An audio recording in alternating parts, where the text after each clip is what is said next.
You caused the meme of 2025 to appear, huh? What do you gotta say for yourself? No chicken jockeys for you. Ah!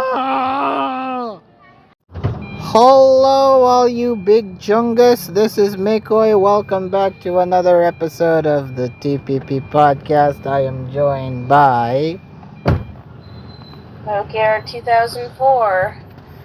Alright, and last time we covered week 1 predictions. It ended up being not as short at all. And this time we're gonna go even longer because we're reviewing week 1 and we're predicting week 2. Week 1, I'd say, is a pretty solid week. Better than the rest of BLT, am I right? Maybe? Alright, I had to get in one little dig at BLT because that tour honestly was terrible this year. But for this one, we had a strong week. We had a strong week 1. A lot of players getting recognized. A lot of players showing what they're capable of, showing what they're made of in their respective tiers. And, I feel like we're going to see some good players throughout this tour, right? Yes. Probably. So let's kick it off, starting with the Slugmas beating the Corvus Squire Cultists, which, I would say I'm shocked, but after reviewing the week, they do have some pretty good players in their team, so I really shouldn't be surprised. So starting off here, we have PokeBH. One of the 2 wins for the cultists, Flampoke defeating Richard Milliplane. So Pokeart, did this game bettered your opinion of Flampoke? I didn't have an opinion of him to begin with. Well, now you've actually got to form an opinion. Now that you've seen his week 1 game. Yeah, he seems, decent. And he played pretty decently too. So, starting off, we have Quillfish Hisui leading for Richard Milliplane. We were both surprised and caught off guard by that lead. What did you say?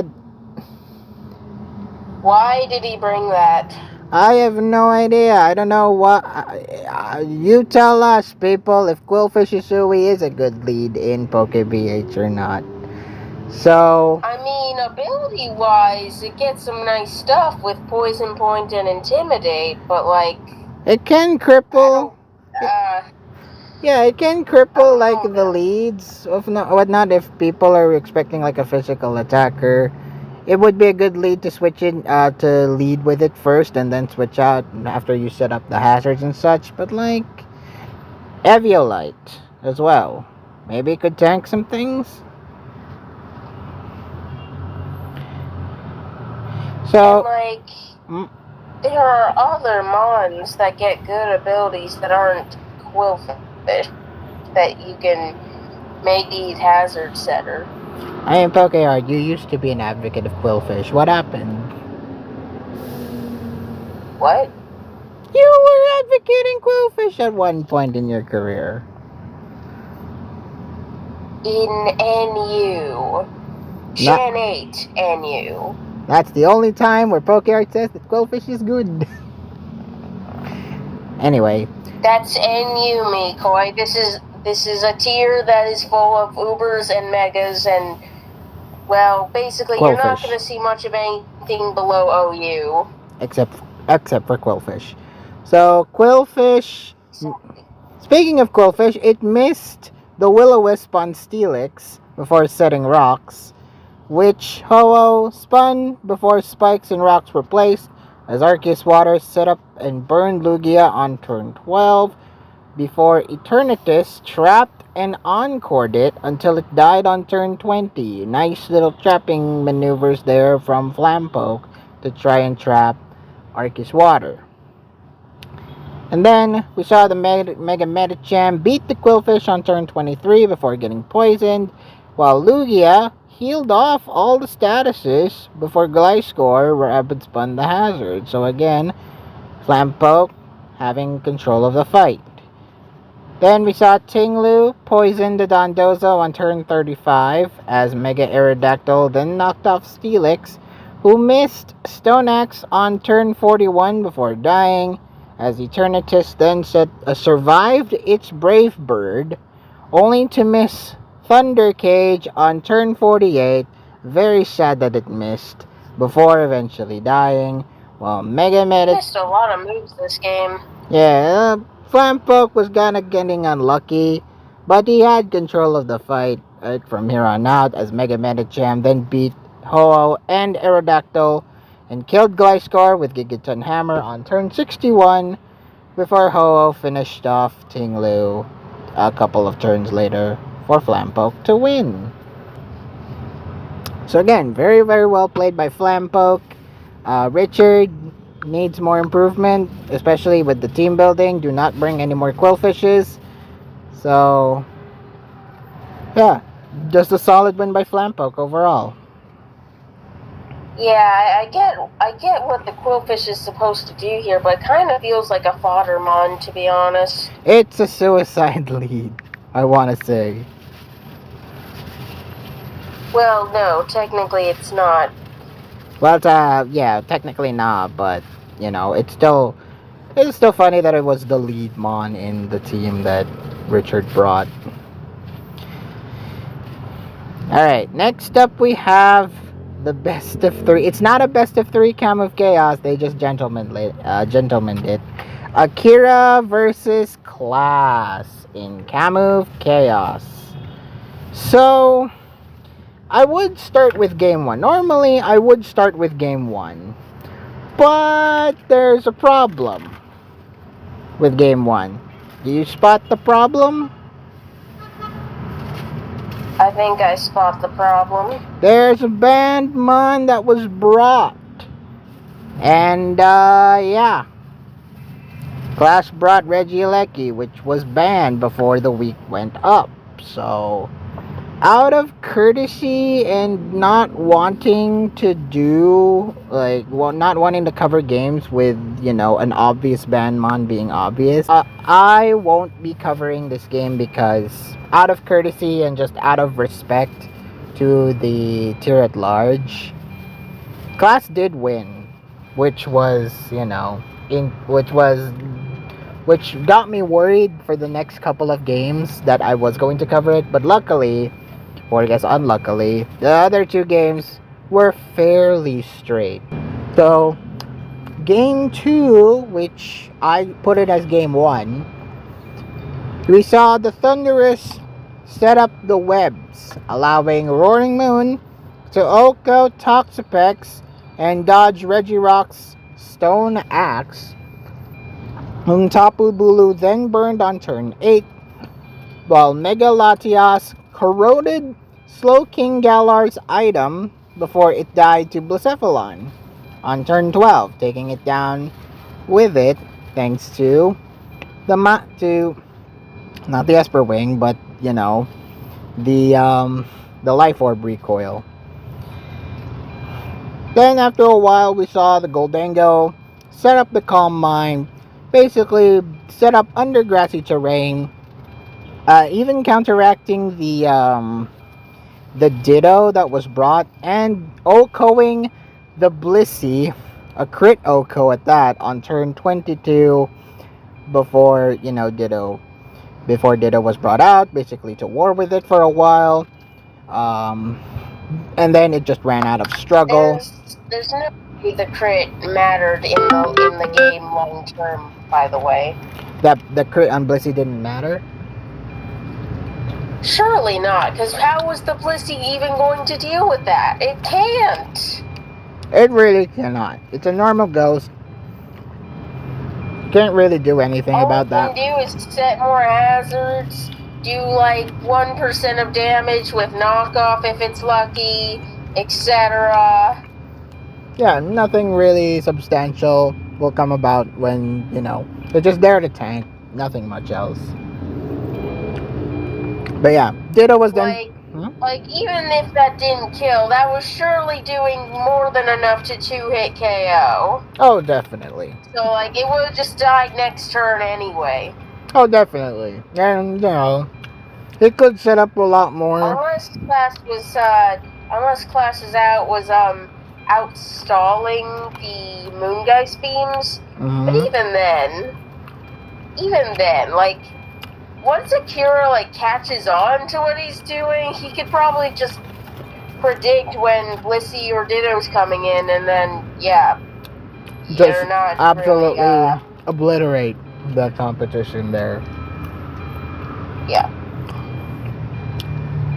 So yeah, Ditto was then sent out, basically warred with Goldingo for a while until it struggled because it ran out of PP. And yeah, the struggle was worth it. Class ultimately forfeited after that, and after it started struggling. So yeah, Akira was basically dominant here. Then yes, I was told that Akira dominated Class here because Class's team was ultimately too passive. That's why the Goldingo demolished it. Okay. Only died to a wall breaker like Goldingo. Then we saw Game 3, aka Game 2. We saw the Tornadus activate Goldingo's weakness policy, surviving its Tachyon Cutter to kill it, while Deoxys mementoed against Mega Aggron. Interesting little pivot there. As Zero Aura and Gudra Hisui would then status in succession. And then on turn 14, a really funny turn here, we saw the Mega Pinsir exploding on Landorus, killing it, taking itself down with it, as Haxorus then O-code King Gambit with a headlong rush, while Iron Bundle tried to reverse sweep it for Clash, but ultimately Tornadus with its regen ultimately killed it in the end, and Class lost. Akira won. So yeah, 2 straight wins for Akira. Class shouldn't have brought the Regieleki, but yeah, it was still a very dominant win by Akira. Next up, we have Stabin Mega, the Jungler, defeating Yoru 97 or Haru. So this happened. First of all, the Eternatus missed the Fire Blast on Iron Moth very early on, turn 4 to be exact, but managed to kill it with Clanging Scales, as Meloetta then survived that Clanging Scales, allowing it to die to Life Orb Recoil and then heal itself with Milk Drink, while Dragonite survived Garchomp's Glaive Rush to D-Dance, ultimately killing Toxapex before dying to Arcanine Hisui. Then, Meloetta defeating Garchomp on turn 17 with Terra Starstorm, then survived Arcanine's E-Speed to then kill it with Esper Wing, then set up to kill Magearna and Tinglu in the end for the Jungler to win. Well, Haru says he threw this pretty bad. Where did he start throwing it? Was it the Eternatus miss, or was it the Arcanine? Let me see. Yeah, he said he shouldn't have switched out Arcanine. Should have stayed in and attacked. Okay, yeah, the Meloetta. Because if he stayed in, then most of the Flare Blitz. It wouldn't have had the opportunity to set up. Yeah, would have been pretty bad for Jungler if Meloetta then died after Arcanine was properly disposed of it. But yeah, It was kind of unfortunate that Meloetta ended up being the win con, letting Meloetta be the win con. Moving on now to Gen 8 National Dex DOU. Eevee versus Sea Life. Was this a rematch from BL2? I'm gonna say no. Well, first off, we saw the Kangaskhan, Megad, and Tyrakian Dynamaxing on turn 1, taking advantage of both those gimmicks immediately, Sea Life. Then the latter decided to max Mindstorm to set up the Psychic Terrain, while Ribombee was then sacked to Urshifu, who died to Seismic Toss. While interesting how you failed to mention that Sea Life immediately switched out the Mon he had just Dynamaxed. Oh yeah, I mean, it was to set up the side terrain, I guess. I mean, it's to block freaking, I don't know, Fake Out, I guess, I don't know. Or Aqua Jet, maybe? I don't think I don't think Surging Strikes is priority, is it? Surging Strikes is not priority. Yeah, I figured. He was just trying to kill the Urshifu, Mikoi. It wasn't to block anything in particular. Again, sometimes things work out a certain why way. did he switch out? I don't know. If he had done Max Rockfall.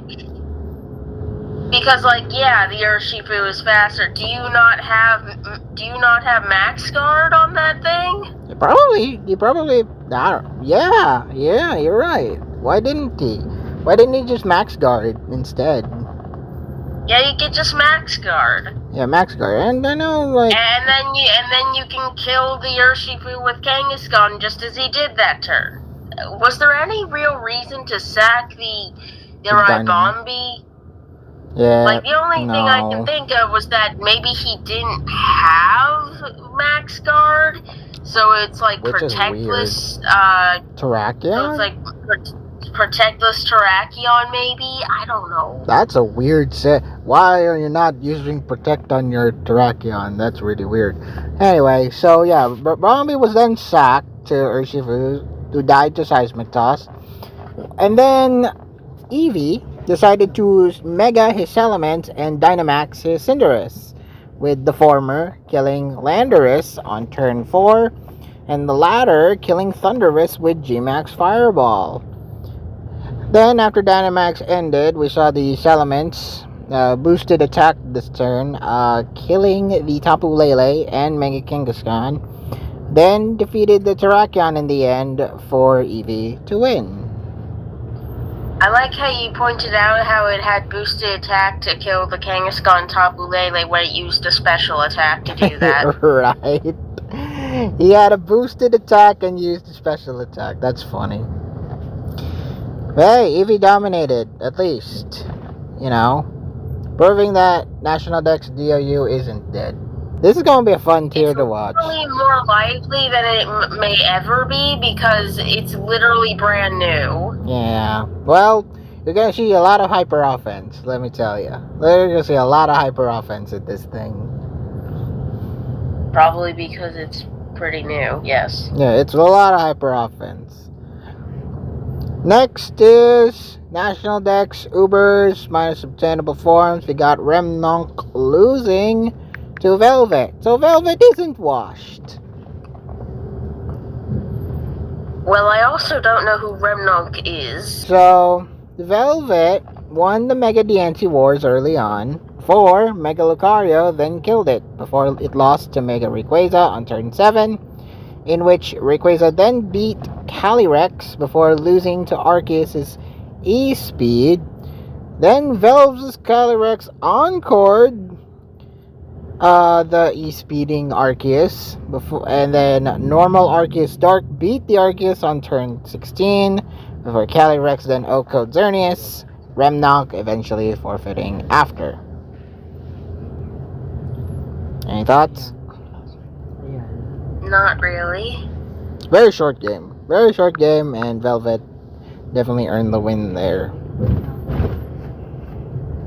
Alright, next up we have Randvats, the shared power Rand's tier between two very well established Rand's teammates. But anyway, it's Michaelis versus MJ once again. So, what do you mean once again? I mean, these two meet again, this time as enemies instead of partners. So, that wouldn't be a once again then if it's once in a lifetime.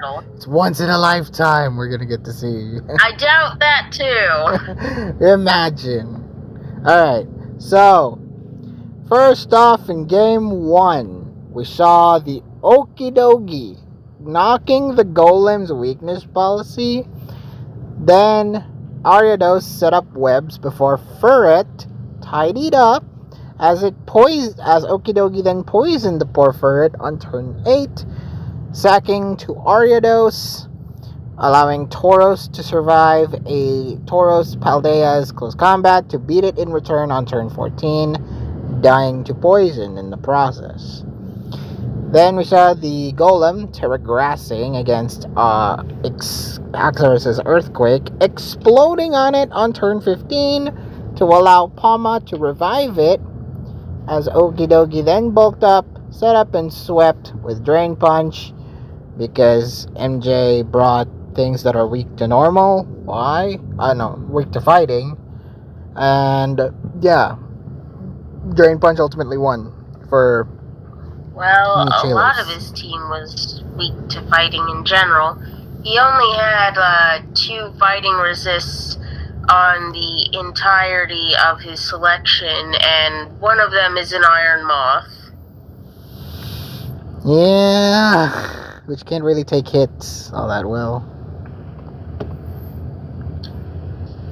So, bad start for MJ. I found it a little funny how I think MJ brought 2 Sheer Force Mons. Yeah, redundant ability is redundant in shared power Rands. Anyway, game 2 fared a lot better for MJ. Then he actually had very many better abilities to choose from here. Not gonna lie. Well, anyway, we saw game 2, we saw the Vivian put Azumarill to sleep, allowing low kicks to remove its and Incineroar's item before it died to the latter's U-turn, while Decidueye Hisui crit Oko the Slowking on turn 7, as Kricketune then set up webs before dying to Vivian, while Arceus flying Terra grounded on turn 14 to kill Golem before dying to the Terra Water Decidueye. Then we saw the Volbeat paralyzing the Vivian, who died to a crit play rough on turn 23, while Ambipom and killed the Azumarill as Gardevoir traced Prankster to heal said Ambipom on turn 28, albeit losing to Volbeat to win MJ the game. Could you imagine Volbeat winning games? It's huge power, Mikoi. It's huge power. It's, Intimidate, I guess. Yeah, that doesn't matter. The Intimidate does not matter. It used U-turn a lot. And, Prankster, like, the Volbeat's, like, only in shared power Rands does Volbeat actually get to be useful. Game 3. We saw the Spidops set up webs. Just a running trend of people setting up webs in this set. So allowing webs is really good in Rands. Unironically, that's why so many people opt to use a web setter, even if the slot is a bit of a dud slot, anyways. Otherwise, it's just a lead. It's just the web's lead and nothing else. So the webs did allow Gengar to kill Alomomola on turn 4 via the Spidops the Spidops pivot. I don't know why I said Spidops Pidove. Tricking the Toedscruel into gaining leftovers. With it rapid spinning away the webs, but lost Persian in the process. as Rhyperior is bulletproof after, Chestnut switched in. Rhyperior then gained bulletproof to block the Gothitel's Focus Blast on turn 14, allowing it to rock polish and kill it, Terra bugging to beat Toadscruel with the Mega Horn before losing to Poltegeist, whom Malamar blocked its Shadow Ball because of, bulletproof on turn 19 before defeating Terra Ghost Calyrex to win. MJ's biggest blunder is keeping on using moves that are blocked by bulletproof. So a lot of the bulletproof is just a very useful ability for Chestnut. And allows, the other mons to just tank, just to be immune to Shadow Ball, immune to Focus Blast, just immune to pretty much everything that bulletproof touches. Which is really funny, because it's bulletproof. I wonder if Poltegeist had anything other than Shadow Ball and Stored Power. Probably Giga Drain. Because, well, it just auto lost to Malamar. Yep. I wonder if it had Giga Drain instead. I don't know if they run the Enrams. Do they? I don't know. Probably not. So, next up is same six. We got Crying versus Shivamzi. So, we mentioned in this podcast when we reviewed the same 6 months that actually we don't know who's going to be sweeping this. It could be Suicune, it could have been the Tornadus, it could have been Urshifu, but hell, it could have been Gengar even. But it all came down to who builds the better thing, and Crying ultimately did. So we saw the Tornadus poison the Altaria, as Chestnut then endured against Altaria on turn 7, with Crying using Tornadus to sub up to prevent Endeavor strats from working before Shivam's Tornadus killed it back, which then Gengar paralyzed it. Then, after Shivam won the Urshifu Wars with counter on turn 16. Not gonna lie, I don't really like Endure, Custap, Endeavor. You don't like it? Because I don't like it. Use an actual attacking move alongside that. Come on. I mean, it's an annoying strat for a reason. The attack you mentioned that isn't Endeavor. It would have been so much cooler if he did that and then pulled out Stone Edge or something. Oh, no, because the attacking move that isn't Endeavor that he's going to be using is a priority move, like Quick Attack or something. Does Chestnut even run priority moves? Wouldn't surprise me if it doesn't. I don't know. So anyway, then we saw the Shivam won the Urshifu Wars with counter on turn 16. Then we saw the Suicune doing what it does best and calm minding, only for Gengar to then Destiny Bond and take itself out with it on turn 29, while Mega Altaria used Perish Song and survived Suicune's Icium Z before Tornadus missed Bleakwind Storm on Chestnut, who killed it with Thunder Punch and set Spikes, which killed everyone else with only one layer of Spike to win Crying this game. Any other thoughts? Not really. It doesn't. Chestnut does get one priority move that I'm seeing. Which is? Faint. Faint? Endure, Endeavor, Woodhammer, Faint. Chestnut. Yeah. What an Mikoy, that sucks. What an oddball moveset, but only works with same 6, I guess. You don't even know what his final move was, and it was definitely not a priority move because, like, you just die after using Endeavor. You don't get the chance to use it. Not gonna lie, I thought you were gonna say Spiky Shield, but okay. I meant priority attacks, Mikoi. It gets numerous priority protecting moves. Like Spiky Shield, which honestly I think would have been better. But not against like a specially attack focused team like such as this one. So it makes sense. Would have been cool if he was Endure Cussed Up and then pulled out Stone Edge. But alas, Prime was running sub, so it wouldn't have mattered. Yeah. Prankster sub, I should add. Prankster sub, which was very annoying in general. Mystery OU.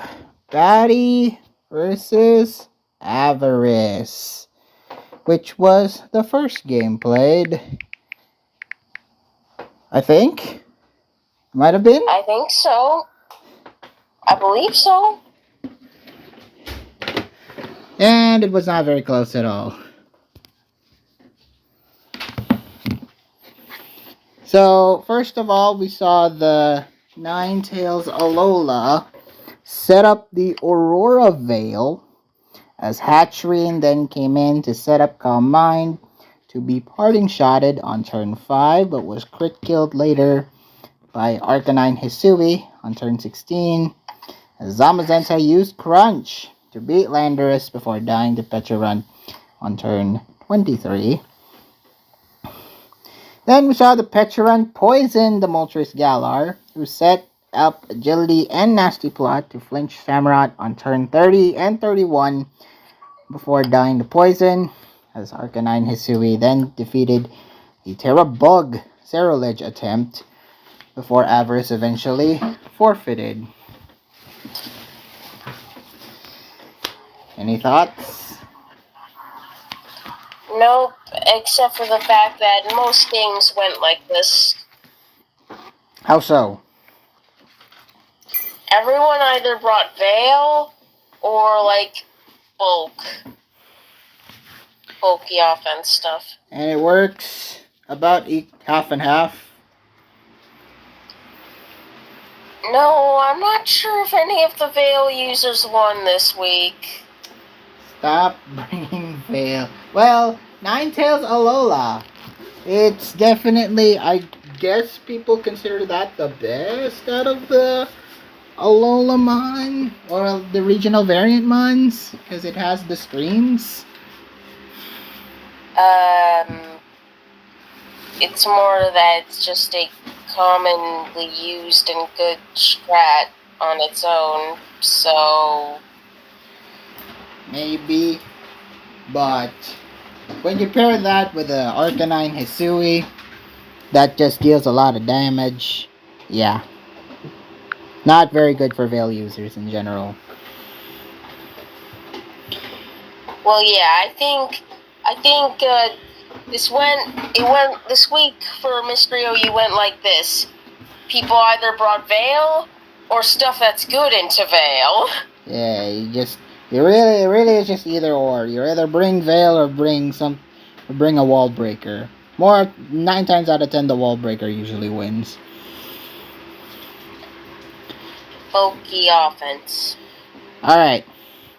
Next up we have the Grovyle Gang losing to the Limasawa Street Litwicks. Hey, first week win for you guys. Good job. Thank you. So starting off, one of your contributing factors into winning. First off, we have PokeBH Panu versus Saru.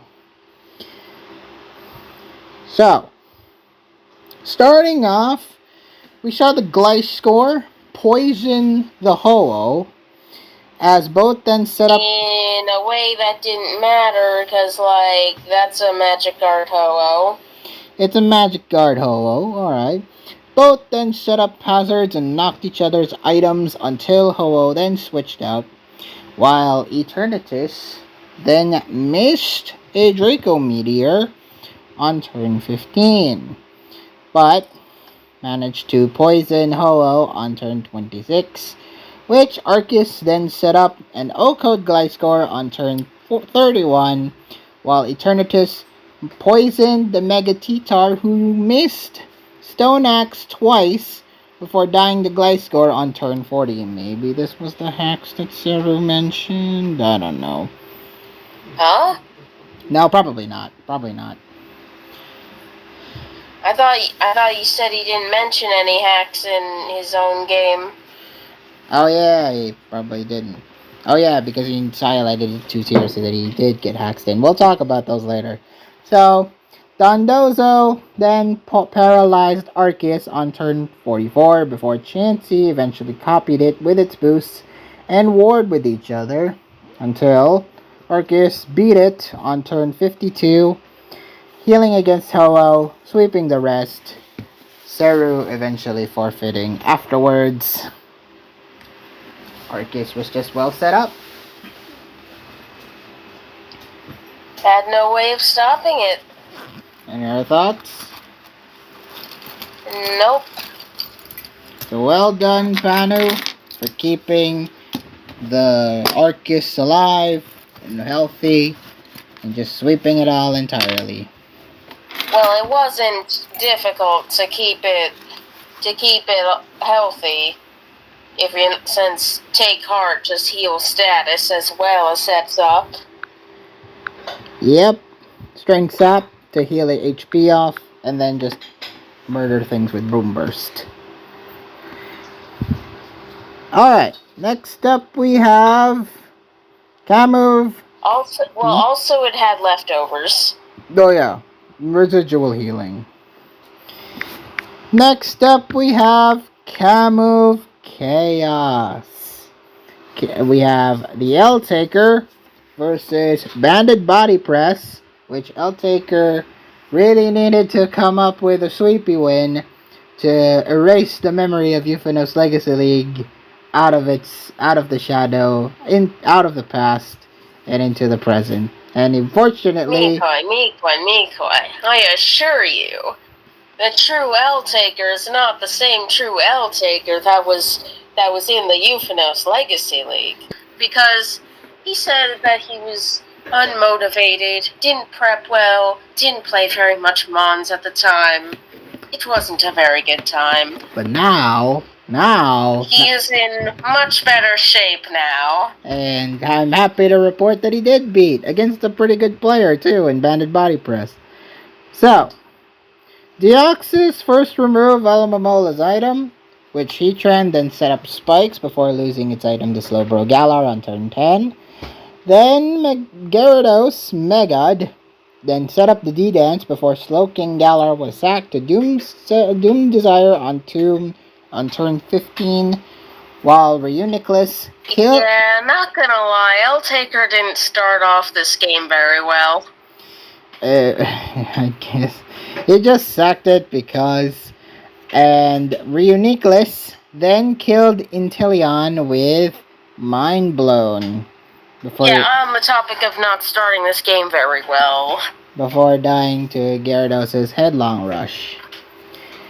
Then, Rhyperior warred with Blissey for a bit, successfully killing it on turn 33.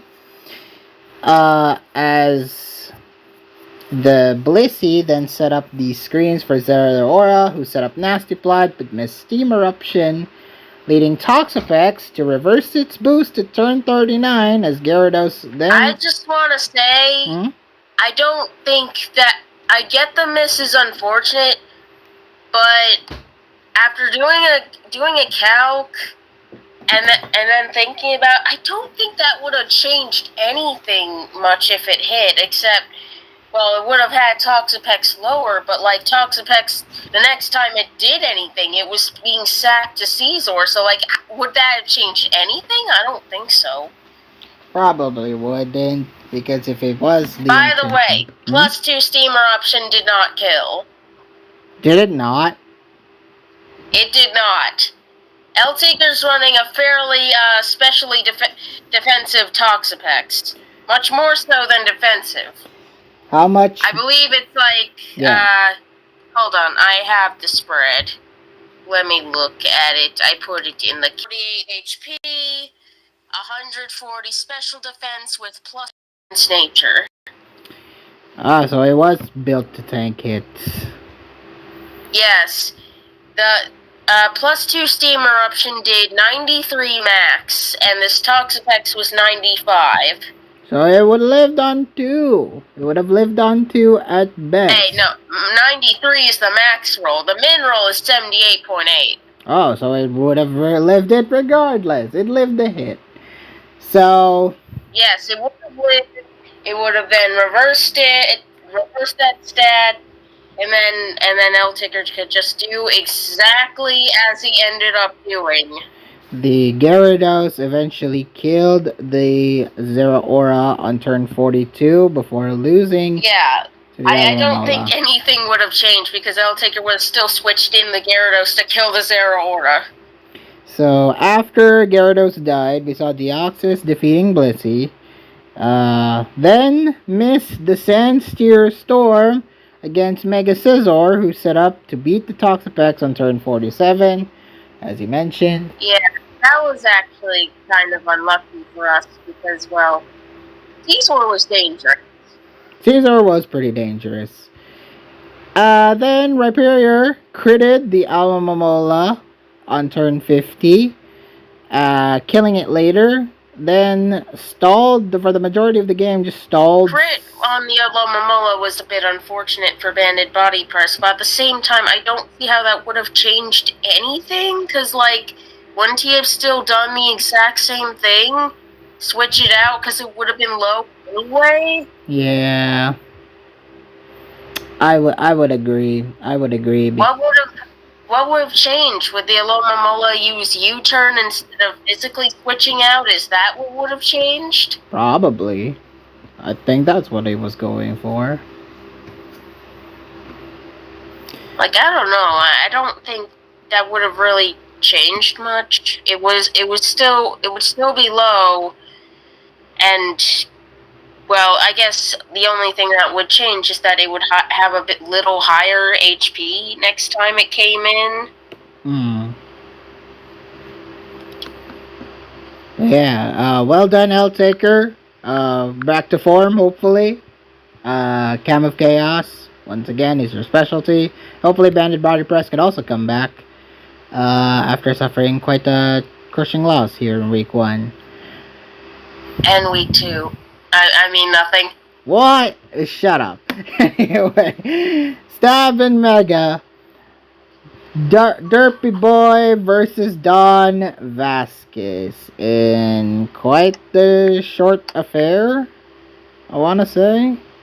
I didn't feel short if it was. I didn't feel very short. So, this game was interesting. Ting Lu phased out the Meloetta, while it continuously came back to just set up the Take Heart and Calm Mind boosts before, the Okoing Landorus on turn 12, while Iron Moth... should not have done that. We should not have done that. That was probably the biggest mistake. Yeah, just kind of going with the Lando attack against a Meloetta who is 100% going to kill with Terrastor Storm that turn. Really wasn't the best idea for Dawn. Like, look, Dawn had the right idea in mind. Us needing to utilize 2 mons that hit really hard to just 2-shot this thing. But he did it in the wrong order. He should have gone Zapdos into Lando, letting Zapdos die, because Zapdos ain't too great here otherwise. But he went Lando first. He shouldn't have done that. Unfortunately. So... His argument is that Lando is kind of slow, but dude, look at DB's team. That don't look terribly fast. Yeah, it's not really that fast, especially with Groudon. And I think Rotom was dead by this point. Or, wait. No, it wasn't. Where was... Turn 12. Let me... Okay. Turn 12. Well, Rotom, like, instantly died to Iron Moth, so, like... It wasn't a huge threat. So yeah, Iron Moth took out the Rotom shortly after that. Then Eternatus killed the Magearna on turn 28 before dying to the Arcanine Hisui, who survived Tinglu's Precipice Blades to kill it and crit Iron Moth, sweeping the rest for DB to win. For Dragon Ball to win. Bro. I can't believe he set up on that Tinglu. Just adding insult to injury there. Team chat was calling him the greediest fricker alive for that. Oh boy. Well, definitely earned his keep right there, Derpy boy.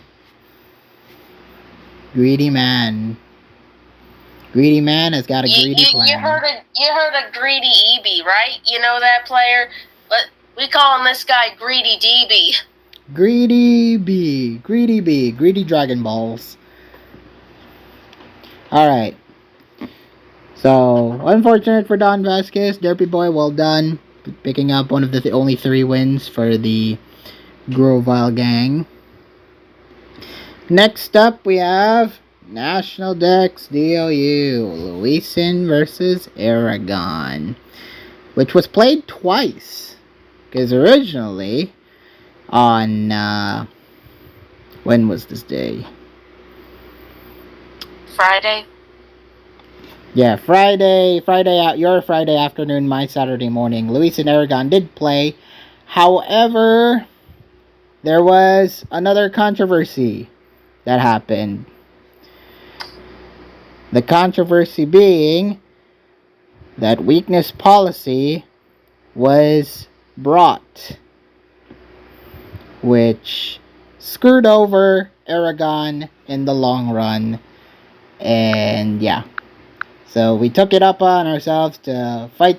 So, well, no, I didn't take it upon themselves. They took it upon themselves to coordinate with iPikachu and the tournament directors to see if the game would get replayed. And lo and behold, it did get replayed.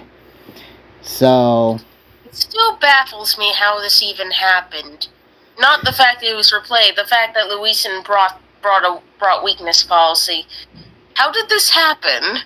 How did this happen? Like, literally played Aragon just before TPP for another tour in the exact same format, no issues. And yet, he wanted to bring something different. He wanted to bring something that was weakness policy. But, yeah. And even crazier. You know what's really funny in hindsight? What is? How Longest Banana went on this gigantic argument about how the code should be the ultimate reference point in this tour. They didn't use the code. They didn't use it. They didn't use it. They did. It was the goddamn challengeable format. The bans were not even implemented yet. They were late. Wow. So you really gotta prep for these things. You gotta really prep for these things. Yeah, no, it's actually heinous, though, that they weren't yet implemented on a Friday when there are 3 different tournaments going on with this format and public tiering of it.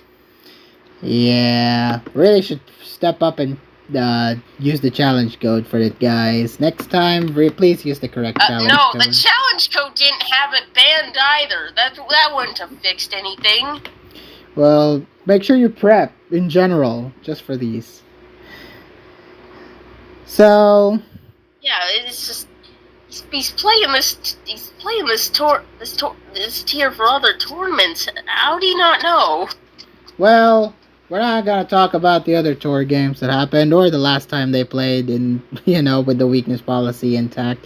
We're gonna play it straight by here with the no weakness policy game, the one that is actually fair with, Aragon bringing some sort of standard offense against Luis and Sand. So, first off, we saw Landorus using White Herb early on, while using up its White Herb to get rid of the Intimidate on Incineroar. Then Registeel set up the Iron Defense, killing the Tyranitar on turn 6 as Salamence Mega. The Salamence did Mega before dying to the Sandstorm, while Excadrill then Dynamaxed before dying to the Life Orb Recoil on turn 9. Celesteela then subbed as Dracovish was then sacked to Registeel before Luisin eventually forfeited because Luisin didn't really have anything against the Registeel. Any thoughts? Not really. It was Registeel winning against Sand. That's how Aragon won. Alright, next up we have National Dex Ubers. Latiasite defeating Entros Follow. Do you have things to say about this game? He got a pretty bad matchup. He did. He did get a pretty bad matchup, and it was quite the bad one. I can't really blame him too much, though. I guess he was busy this week, and, he hasn't played the tier before. He has now, though. He has a better understanding of it now. Yeah, run Bird, run Cramorant all the time. Why don't ya? Cramorant evil. Cramorant was a killer in this matchup. First off, paralyzing the Excadrill, killing it shortly after as Water Arceus Dark burned the normal Arceus Water on turn 11, with Mega Tyranitar killing it with Foul Play as Cramorant paralyzed the Koraidon, killing it with Arceus Dark on turn 17 before dying to Mega Rayquaza. Then we saw Xerneas try... when Excadrill got paralyzed on turn 2, I wonder if Entro tried to set hazards that turn. He probably did. He probably made an attempt. Would have been nice if we could get hazards up. I don't know if it would have changed anything, but would have been nice to have at least a little more pressure here. Then we saw the Xerneas Geomancy on turn 20. Z-Geomancy at that. Ingraining to heal itself.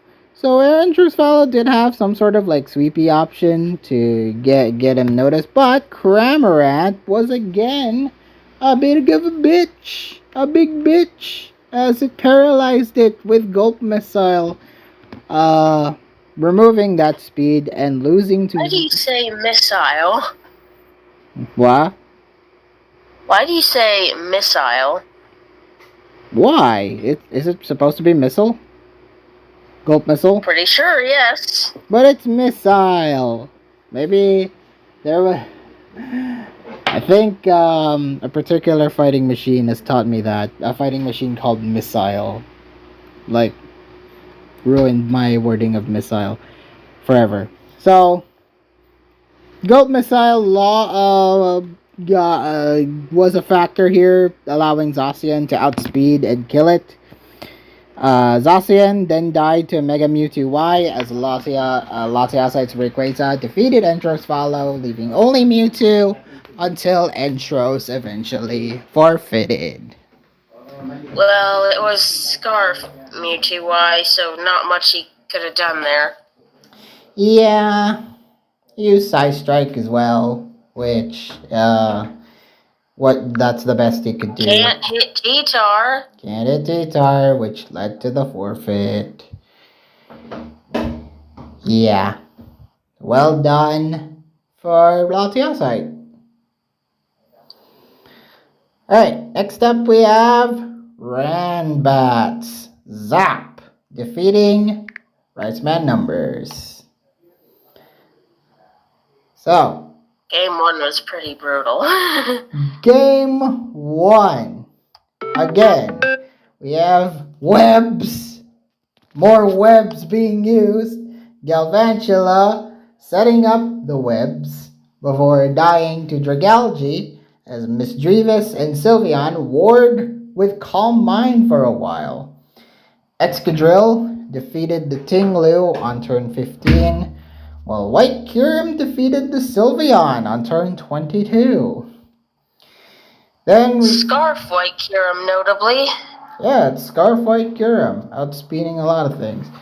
Then Electivire killed the Broxish before Kyurem went back in to sweep everything else before Zap won the game.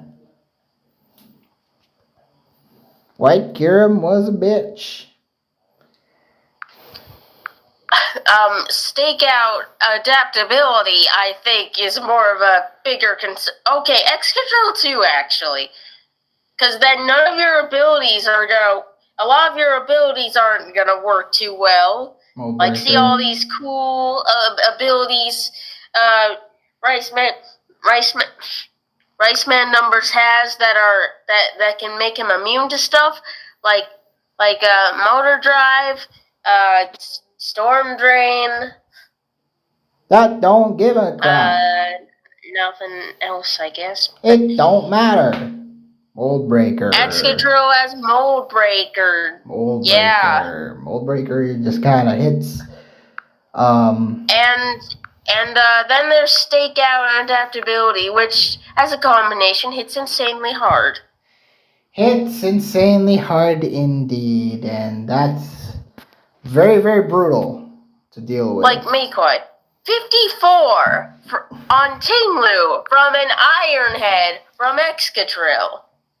Tinglu is known to tank physical hits, but when it's got that combination of abilities, that was with Stakeout plus adaptability. That doesn't do very much normally. Like bro, adaptability Earthquake only did about 36, which is painfully low. Yeah, so that means Ironhead probably would have done about half that? Yep. Would have done... Well, not half of what Earthquake did. I mean half of what it did 54. Yep. Why did Riceman keep Supercell slamming? I don't know. I mean, it worked out for the third turn in a row he did it, but the second turn, do you really need to do that? I was just thinking he didn't, in theory, need to Supercell slam because there is still an Excadrill in the back, and, well, you risk Supercell slamming it and losing half your HP, which could be bad. And, I think Babostiff was in range of a different attack, right? Probably. I hate how you pronounce that Pokemon's name. I really hate it.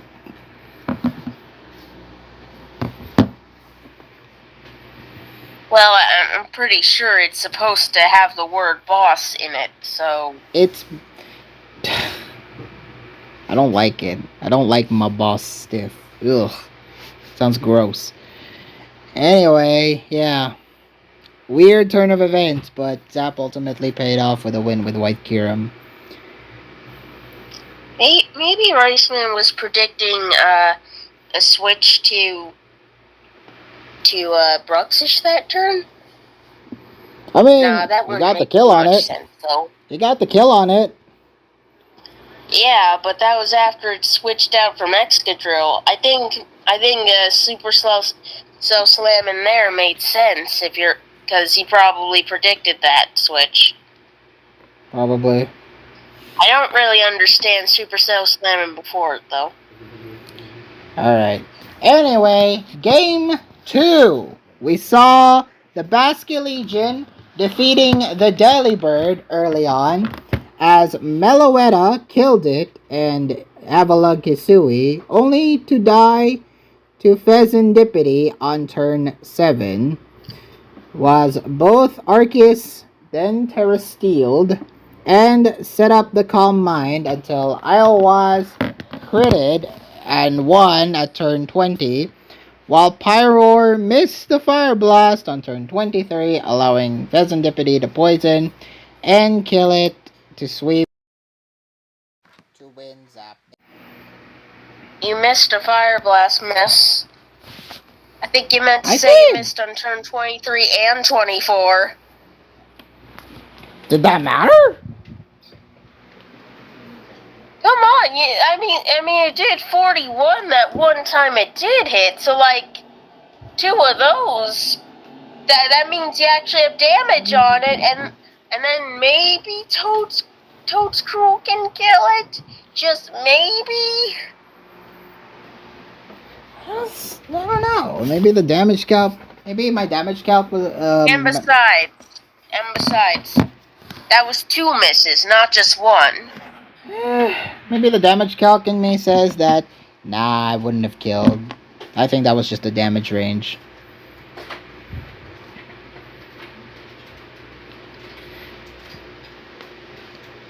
Anyway, yeah.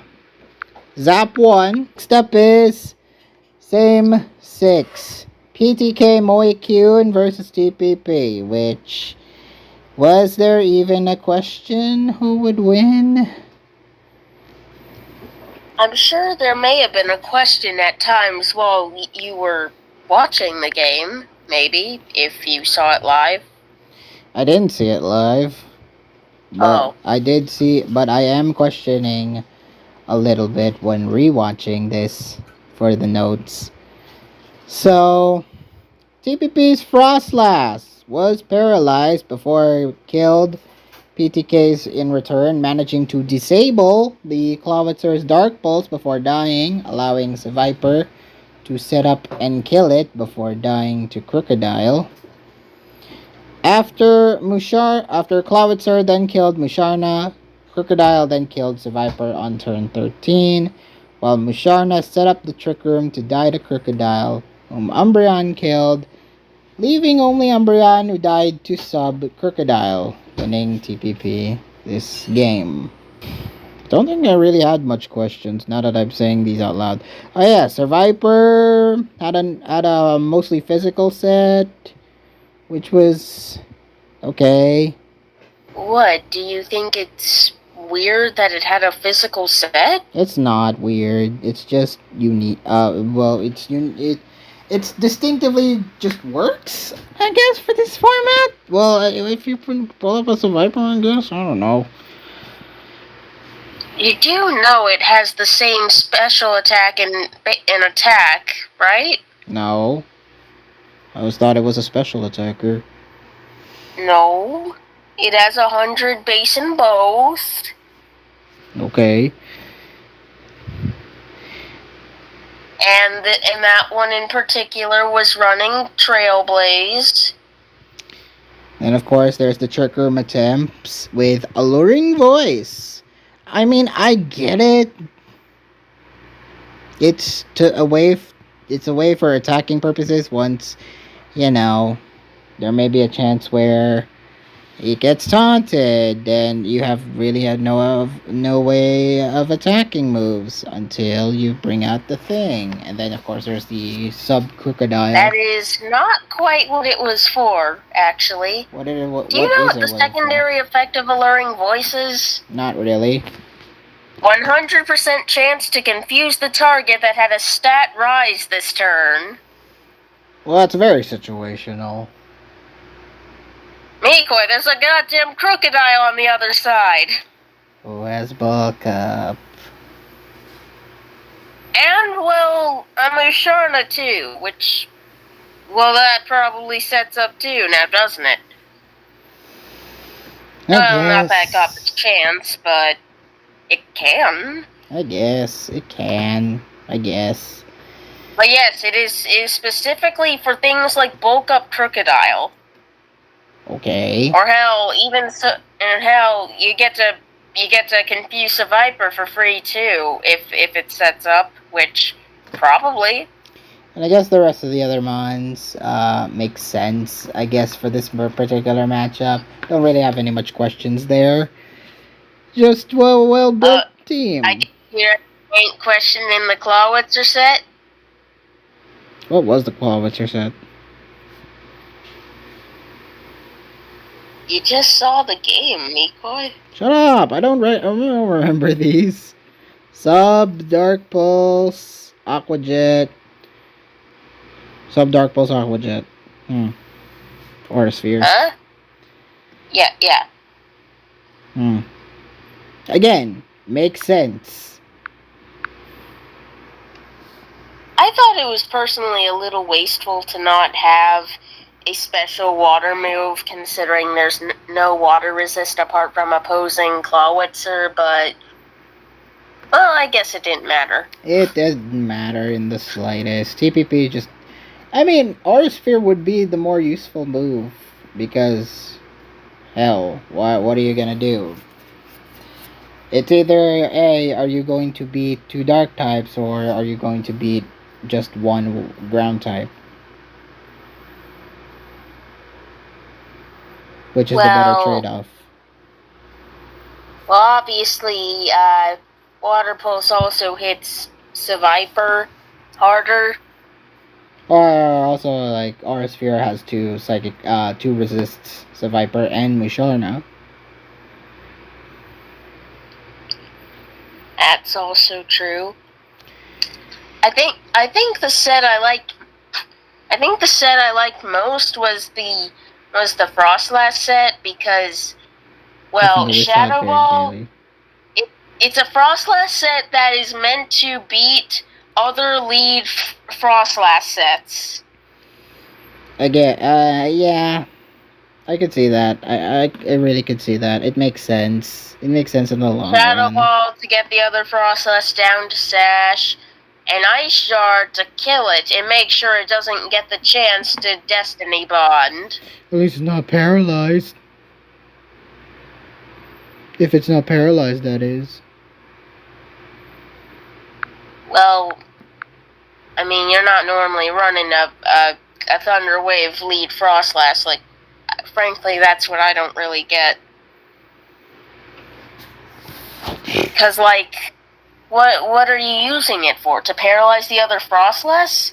That's it. Okay, I mean, that's it. It doesn't really do very much if you're looking to paralyze another lead Frostlass that sets hazards. That's really it. That's really what it was built for. It just dies to the other Frostlass after. Alright, next up we have OU. Clean versus One Last Kiss. And this one was a particularly clean game, as you mentioned. You don't have to lie that much, Mikoi. You said it was a clean game. You said it was clean. It's really not. So... I mean, yeah, it's a clean game, but it's not a clean game. So, Zamazenta defeated the Wheezing Galar on turn 12. While clean Zamazenta dodged the Moltres Galar's Hurricane, while... Wait, Mikoi, before you continue, I'd just like to point out, look at that. Hail with Galorian Moltres versus Bulky Offense Part 2. Oh boy. So, Cinderace, taking advantage of the Ninetales Hail set, used Weather Ball to kill the Gliscor on turn 21. We knew something was odd with that Cinderace when we saw it was bootsless, but okay, no way we could have expected that. That was pretty awesome. That was heat. That was a pretty cool set. That One Last Kiss did bring that. guess maybe it was Expert Belt Cinderace? That would make sense with the set. Yeah, I would say Expert Belt. Cinderace would make perfect sense. Then we saw the Ninetales. Lola set up screens once again, while Ogerpon killed the Hatterene on turn 27. Then, after Cinderace died, we saw Zamazenta dodging the Moltres Hurricane again on turn 38 to roar it out, then killed Ninetales before dying to a crit Hurricane, while Ogerpon Terra'd and defeated Moltres, while Kingambit beat the Terra Fairy Ursaluna for a clean to win. Of all the games that happened in our set this week, and the ones that had some hacks in them, I don't think, for the most part, I don't think any of that hacks would have actually changed the results of the game, except for this game. This is the only one I think could have definitely changed the results. What would have happened if Moltres hit those Hurricanes on the Zamazenta? We'd have a dead Zamazenta, and then this game would definitely be harder, I think. It would have been a much harder game for Clean to win. Where he would have played around Kingambit more, I want to say. But then again, if Clean was so lax with keeping the Zamazenta in and letting it almost die numerous times, or just keeping it in on the G Moltres, knowing full well it had a Hurricane, maybe it wasn't too integral. Maybe it wasn't too integral to Clean's game plan. Probably not. Maybe, yeah. Probably not. It definitely made things a lot easier for us. I think it very well could have affected how this game went. Which would have been nice to see for OLK to just come back after that, but yeah, unfortunate. Bro, not gonna lie, in the final couple turns, we were scared. We're like, he's saying good game. Why is he saying good game? How do we win this? Is he saying good game because he's won? Yes. And ultimately, yes. Ultimately, he did win. No. Were you referring to OLK? Yeah. Oh. Clean didn't say an early good game. Well, alright. He only said after he won. Alright. You were scared, but ultimately, yeah, he knew he had lost. I mean, there was a goddamn Ursaluna on the field versus two mons that are notoriously slow and, well, you know, weak to ground. Well, Ursaluna is also pretty slow itself, so... Yeah, but I don't think a sucker punch was killing that thing. We had to hope to survive a goddamn headlong rush. Especially because it's Terra Fairy. Yeah. But, okay, I guess it wasn't Max Speed Ursaluna? Probably not. Probably not. Guess it was a special defense Ursaluna. That's what Clean said. That it probably was. So, when we saw the Kingambit just straight up outspeed and kill it, we're like, oh, okay. GG. Okay. GG. Cool. How did this happen? How did this happen? Alright, you've had to ask that yourself a lot. Alright, next up we have the Silverhaven Slow Bros defeated by the Absolute Absol Posters. They're doing it. A 6-2 in the first week. They're doing it. What are they doing, Mikoi? Tell me. They're gonna start off dominant and choke at the end. The Slugmas also won their week 6-2. Yeah, and it's gonna be the trend for both of these. Alright, first off, we have Poke BH, where Bobsican fought Fardin. So first up, we saw Guzzlord copying Arceus Electric and setting up with Take Heart, freezing it before it immediately thawed, killed it in return on turn 12, as Clefable set up against Eternatus with that Unaware working to his favor, stalling and killing it on turn 23 before Reuniclus poisoned the Tinglu and Ogerpon set up to defeat Zamazenta on turn 32. 37. Poisoning a transformed Chansey. A transformed Chansey, which was Dondozo. There you go. Anyway, after Reuniclus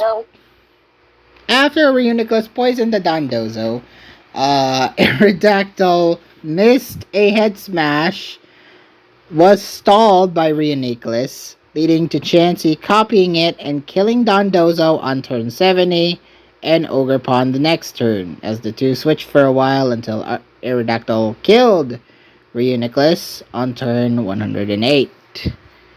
What?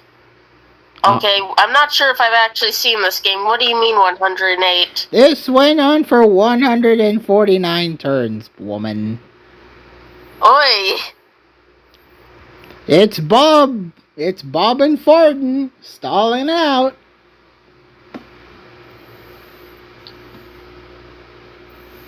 Stalling like no tomorrow. This is what happens when neither of them brings an Arceus to set up Take Heart and Fardin brought an Arceus. Fardin brought an Arceus to set up Take Heart. Yeah, no wonder he won. Yeah, that wins. So Aerodactyl, then Bob's Aerodactyl missed a high jump kick against the Tinglu after it missed another head smash on turn 108. We have Aerodactyl missing a high jump kick on turn 111. Turn 113, we saw the high jump kick actually hitting, killing the Tinglu, but missed head smash again against Arceus Electric, who killed in return, leaving Clefable to just stall out and kill Chansey before dying to Aerodactyl on turn 149, winning Fardin this very long, very Clefable-filled game. Any other thoughts? No, because I don't think I've actually seen this game. Well done, Fardin. Bob, that's been... Well, the Bob you used to know was clobbered here. Well, this isn't the tier he played in last time he was in this tour. In your team. Yeah, he was instead being a goat in that Dex Ubers with non-obtainable forms. PokeBH, not a good start. Good start for Fardin, though. Next up, we have Cam of Chaos. Splodge versus Kinetic. Well, you finally got to see both of these guys in action. And it was interesting. First off, both set up the hazards. Well, Latias Megad on turn 8. Taunting the Colossal while it kept stealing its boosts via Spectral Thief. While Alamamola... For a second there, I thought you said it kept stealing its boots. What boots? No heavy-duty boots. By the Spectral Thief, while Alamamola paralyzed the Zeraora on turn 23. However, Rampardos used the Diamond Storm to beat Colossal on turn 28. Gyarados then Megad, but got taunted, killing Megaladias on turn 39, whilst Splodge's Zeraora beat Kinetics, with Alamamola paralyzing the Ditto, while Toxapex missed the Stone Axe on turn 51 against Slowking, sacking Gyarados as Rampardos killed Toxapex on turn 60, Kinetic eventually forfeiting. Any other thoughts? Not really, except for enjoying the presence of Rampardos. Rampardos, who did quite well this time. Alright. Next up, we have Stab and Mega, where the Uwu Master strikes again, defeating Velcroc. Why does Ice Master have a Wailord? Where is his original PFP? Is, the Kyogre one? Yeah. I don't know. I mean, you just replaced it with a bigger whale, if you think about it. Big Chungus whale! No. Alright, so here we go. We have Meloetta, who's set up the Take Heart. Again, Meloetta is very, very close to getting on my hit list for Mons to be banned in Stab and Mega. Because this thing is too... Unfortunately, your hit list does not matter to the council. Well, I would ban this Mon immediately. So... Velcroc pivoted around until Meloetta eventually switched out on turn 9, leaving Regieleki to miss the Bolt Strike on it, dying to it on turn 13 as Thundurus killed Swampert and Pecharunt was sacked to Arcanine Hisui. Before Cinderace killed Thundurus in return on turn 20, Arcanine Hisui killed Kyurem before Velcroc forfeited. Any thoughts? Not really. Very... Apart from the fact that, Meloetta should be banned. Yeah, you agree. See, you agree. This is the third Meloetta to dominate, to win and be an overall oppressive presence in game. Third time this week. Stab and Mega has got an OP Mon that should be banned very, very soon, hopefully. But take notes, Council. Alright, next up we have National Dex DOU. Tanank, we had the discussion in the Taurus Plaza Court on how to pronounce this damn name of Shadow Master. I came up with TK Han H, but I don't know if he'll take it well. Actually, no, he took it very, very personally. So I don't know how you're gonna sound it. Is it Tanank? Is it Tanank? I don't know. I don't know. He hasn't actually let me know. I even asked him. He didn't exactly let me know how do you pronounce it. So first off, we have Thundurus using Iron Tail to Oko the Grimmsnarl.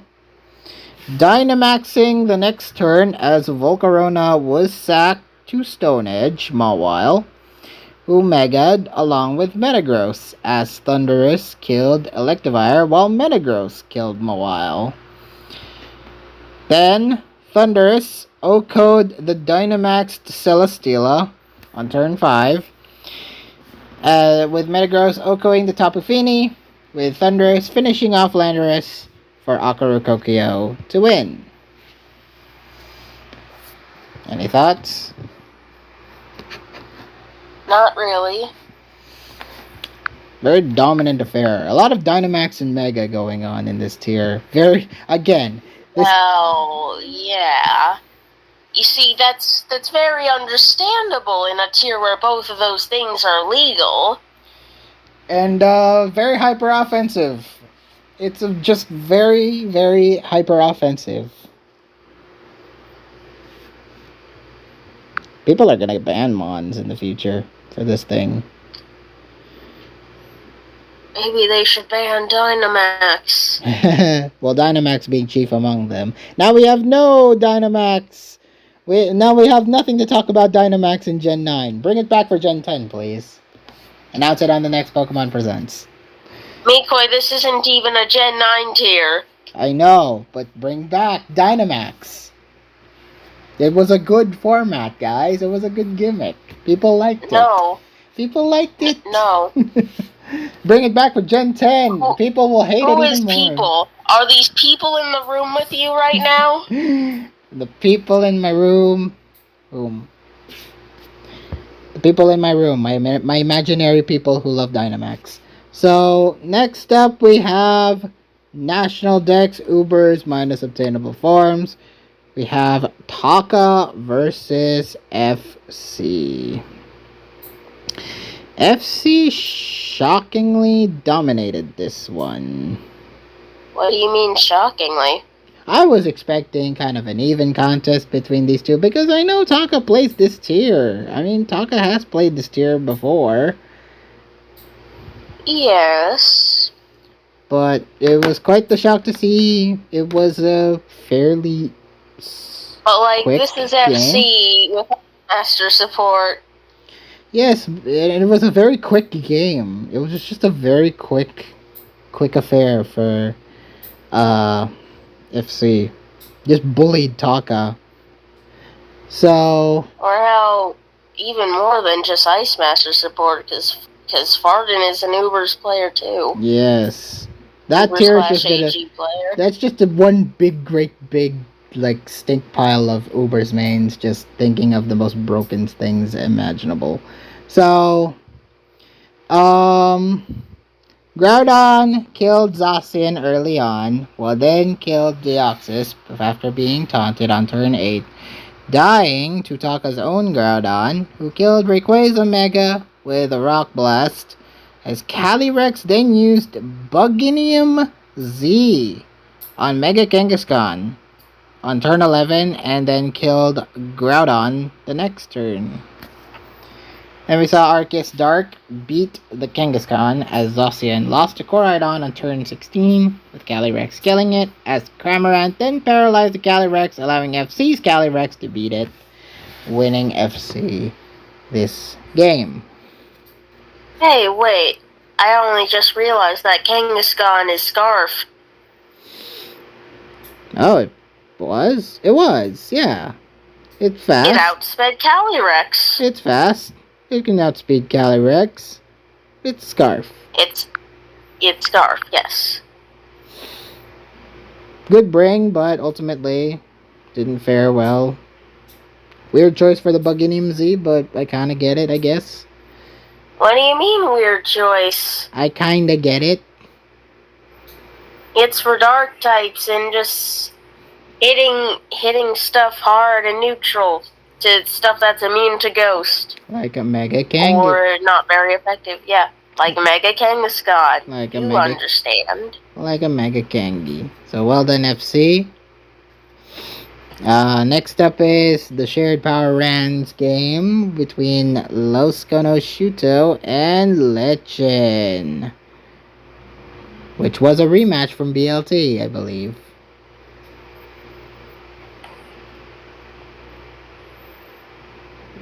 Am I right or am I wrong? Am I right or am I right? You are...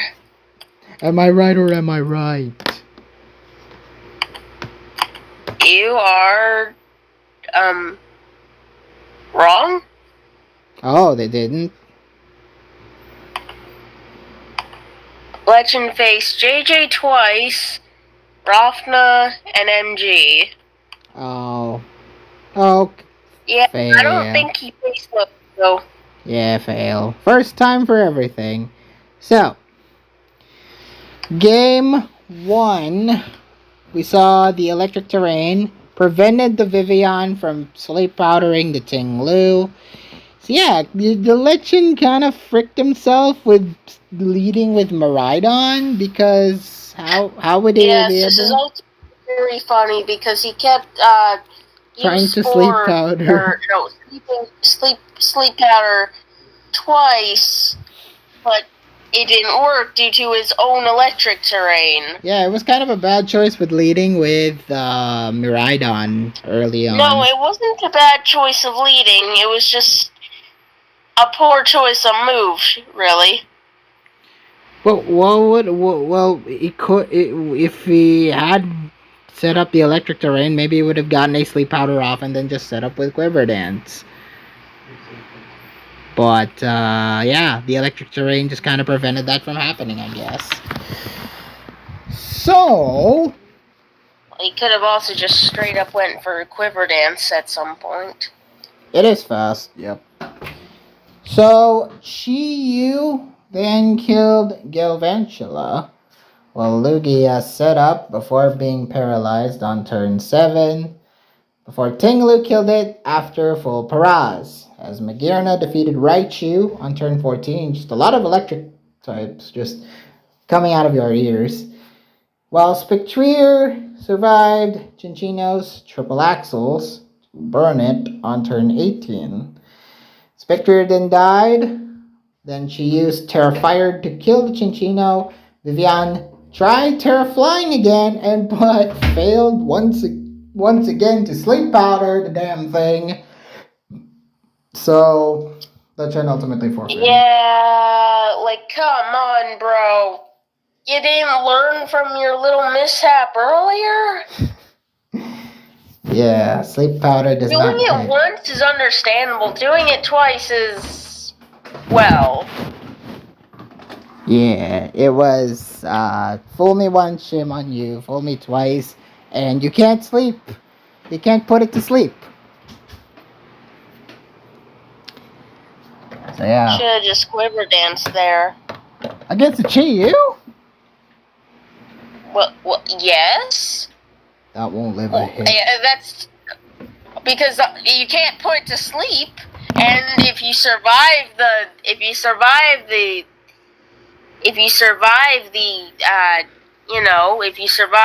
flamethrower, you outspeed it after a Quiver Dance, and you can kill it with Hurricane. Earthquake, Vivian, you heard it her first. I didn't say it. I didn't fully say it, McCoy. I caught myself mid-speech. Earthquake, Vivian. Let it be known. Alright, so... I didn't even say the quake. Earth. You said Earth. Probably Earth power. And then I corrected to Hurricane. But Hurricane, yes. Hurricane would have done wonders. No, I guess he was probably lost from the beginning, because like, Losco still had the low kicks. Ah, yes. The tinted lens low kicks. Then, game 2. He still had low kicks, so, like, once Vivian was down to that low, I mean, the low kicks would just come in and kill it.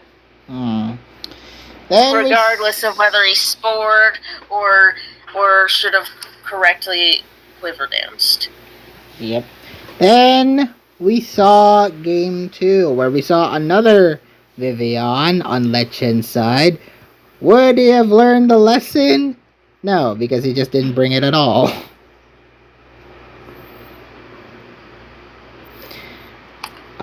So first off, we saw the Rabombi setting up... Well, there's no lesson to learn. He doesn't have electric terrain this time. Yeah, well, he also didn't bring Vivian, so...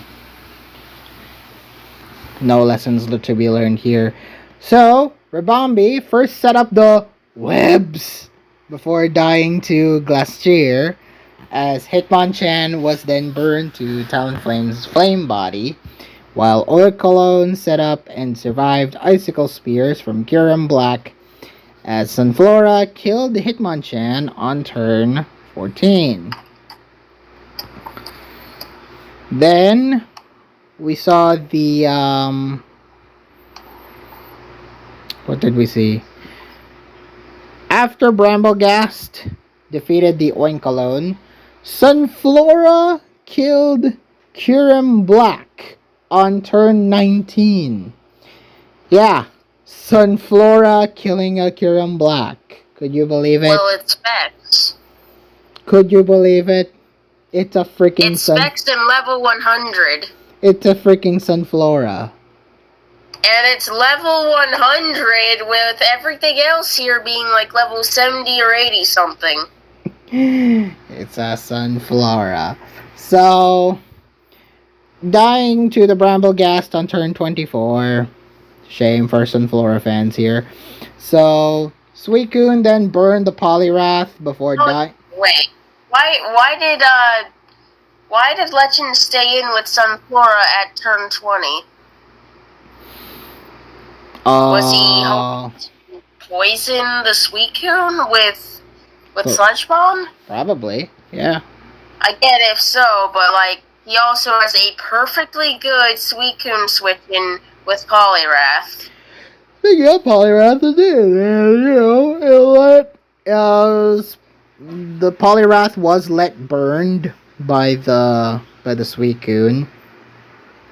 Yeah, because unfortunately it was no longer immune to water.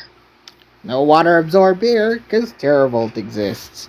So, Suicune then died to Talonflame on turn 29. Zangoose then defeated Poliwrath before dying to Glastrier, who Bramblegast then killed and Terra Fairied for Talonflame to die to recoil on turn 34, as Entei Terra Fired only to run out of Sacred Fires, leaving it to struggle as Lechen forfeited.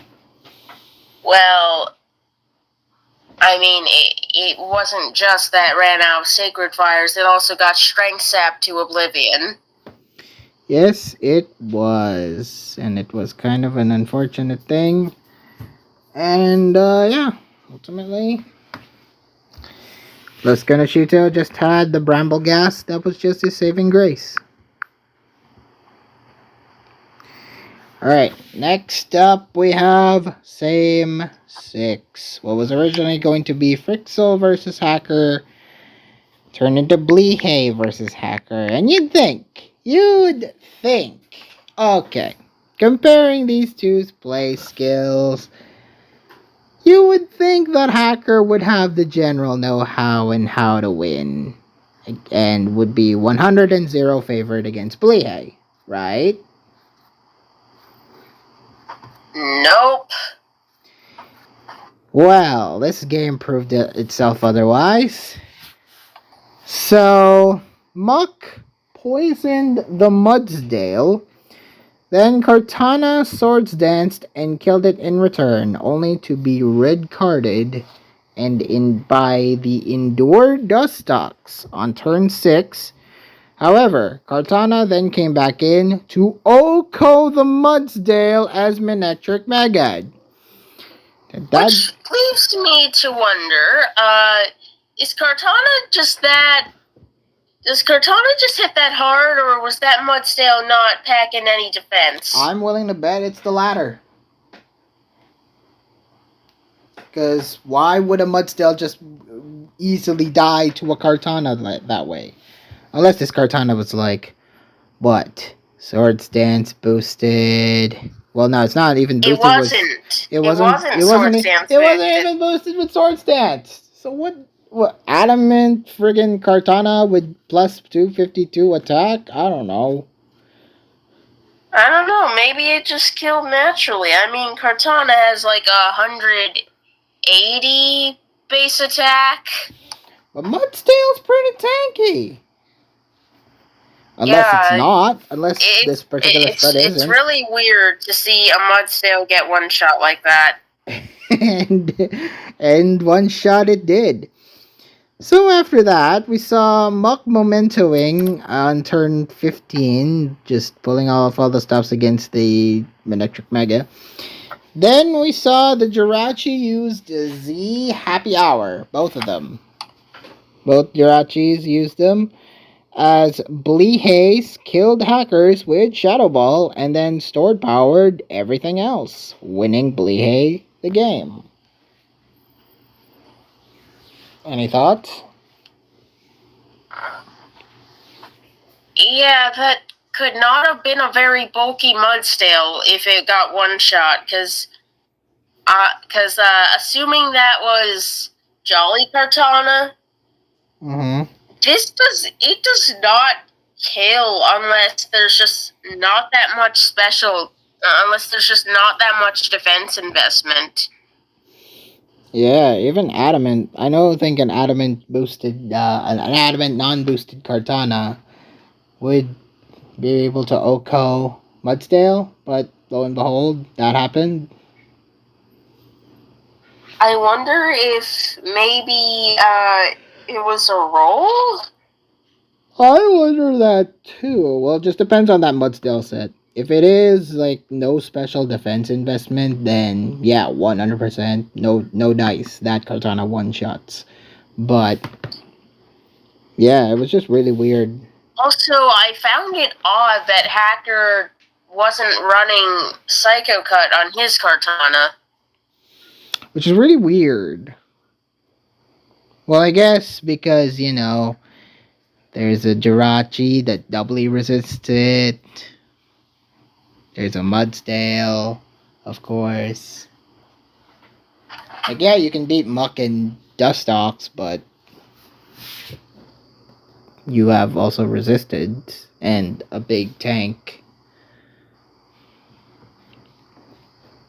But anyway, well done, Blehe, I guess. And hell, let me see something. Why was he Smart Strike? Like 3 resists to Smart Strike on the other side. On top of which, it doesn't hit anything super effectively. I guess you just wanted a good move that doesn't miss? I don't know. Like, surely the most ideal set here is like Sword Stance, Psycho Cut, and with Sword Stance, Psycho Cut, Leaf Blade. Leaf Blade, and either Sacred Sword or and either Sacred Sword or Knockoff, right? Probably, yeah. So it's really weird in seeing Smart Strike there. Yeah, that's not doing shit here. I guess it's probably. I guess it's probably killing stuff that's neutral, maybe. Or I don't know. Might not one shot Muck. If and it probably kills Dustox, but like that's it. I mean, if you can bring like something like Bright Powder Dustox or something, just ensure that kill would happen. I don't know. It was just a very weird bring, all things considered. So yeah, don't know why that happened. Anyway, next up we have OU Trichotomy versus Tenderbrite. So that's the third. Again, we have another Veil user here, Tenebrisite. Oh boy, another Ninetales plus Galorian Moltres Veil team versus bulky offense with Zamazenta and Gliscor and Slowking Galar. Gee, it's almost like he brought almost the exact same team Clean did. For proof? Yes. So, Gliscor... Apparently, there's an existing World Cup team that there's an existing World Cup team that is, I guess... That's running That's an existing World Cup team. So either he took a modified version of it, or he just straight up took it or something. There's just straight up this. So, we saw the Gliscor poisoning the Ceruledge, who then set up Bulk Up and defeated the Wheezing Galar on turn 8 before dying to a Gliscor, as Slowking Galar then defeated Scizor, while Moltres was poisoned. However, managed to set up the Nasty Plot Agility and OHKO both Ogerpon and Gliscor. So Tenebrisite was in the lead, but was hazarded, so it was effectively neutered there. King Gambit then defeated Ninetales Alola, as Dragonite then Terra grounded and set up Dragon Dance, but was roared out, allowing Moltres to die to hazards. And while Hatterene did manage to Healing Wish the Dragonite, King Gambit set up the Terra Ghost, Set up the Swords Dance on turn 25, defeating Dragonite as Trichotomy won this game. Any other thoughts? VII taking no W's. VII just ain't winning. VII just ain't winning. Alright, and finally, we have the final set.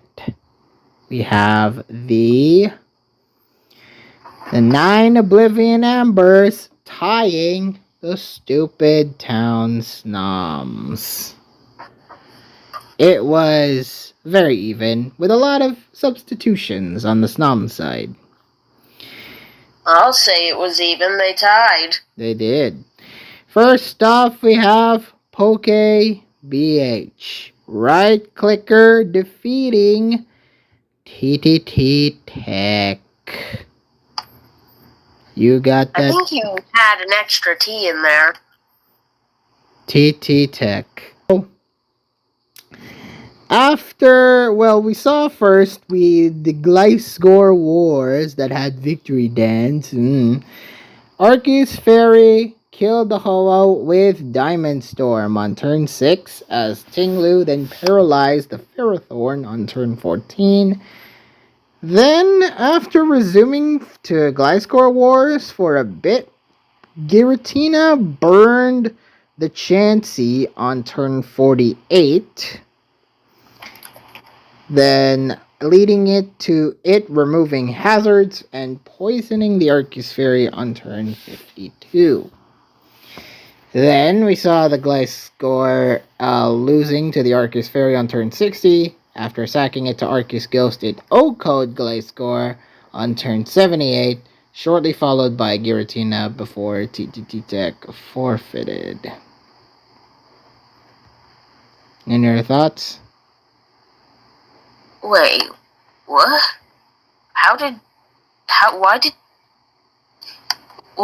Why did Judgment OKO the Gliscor?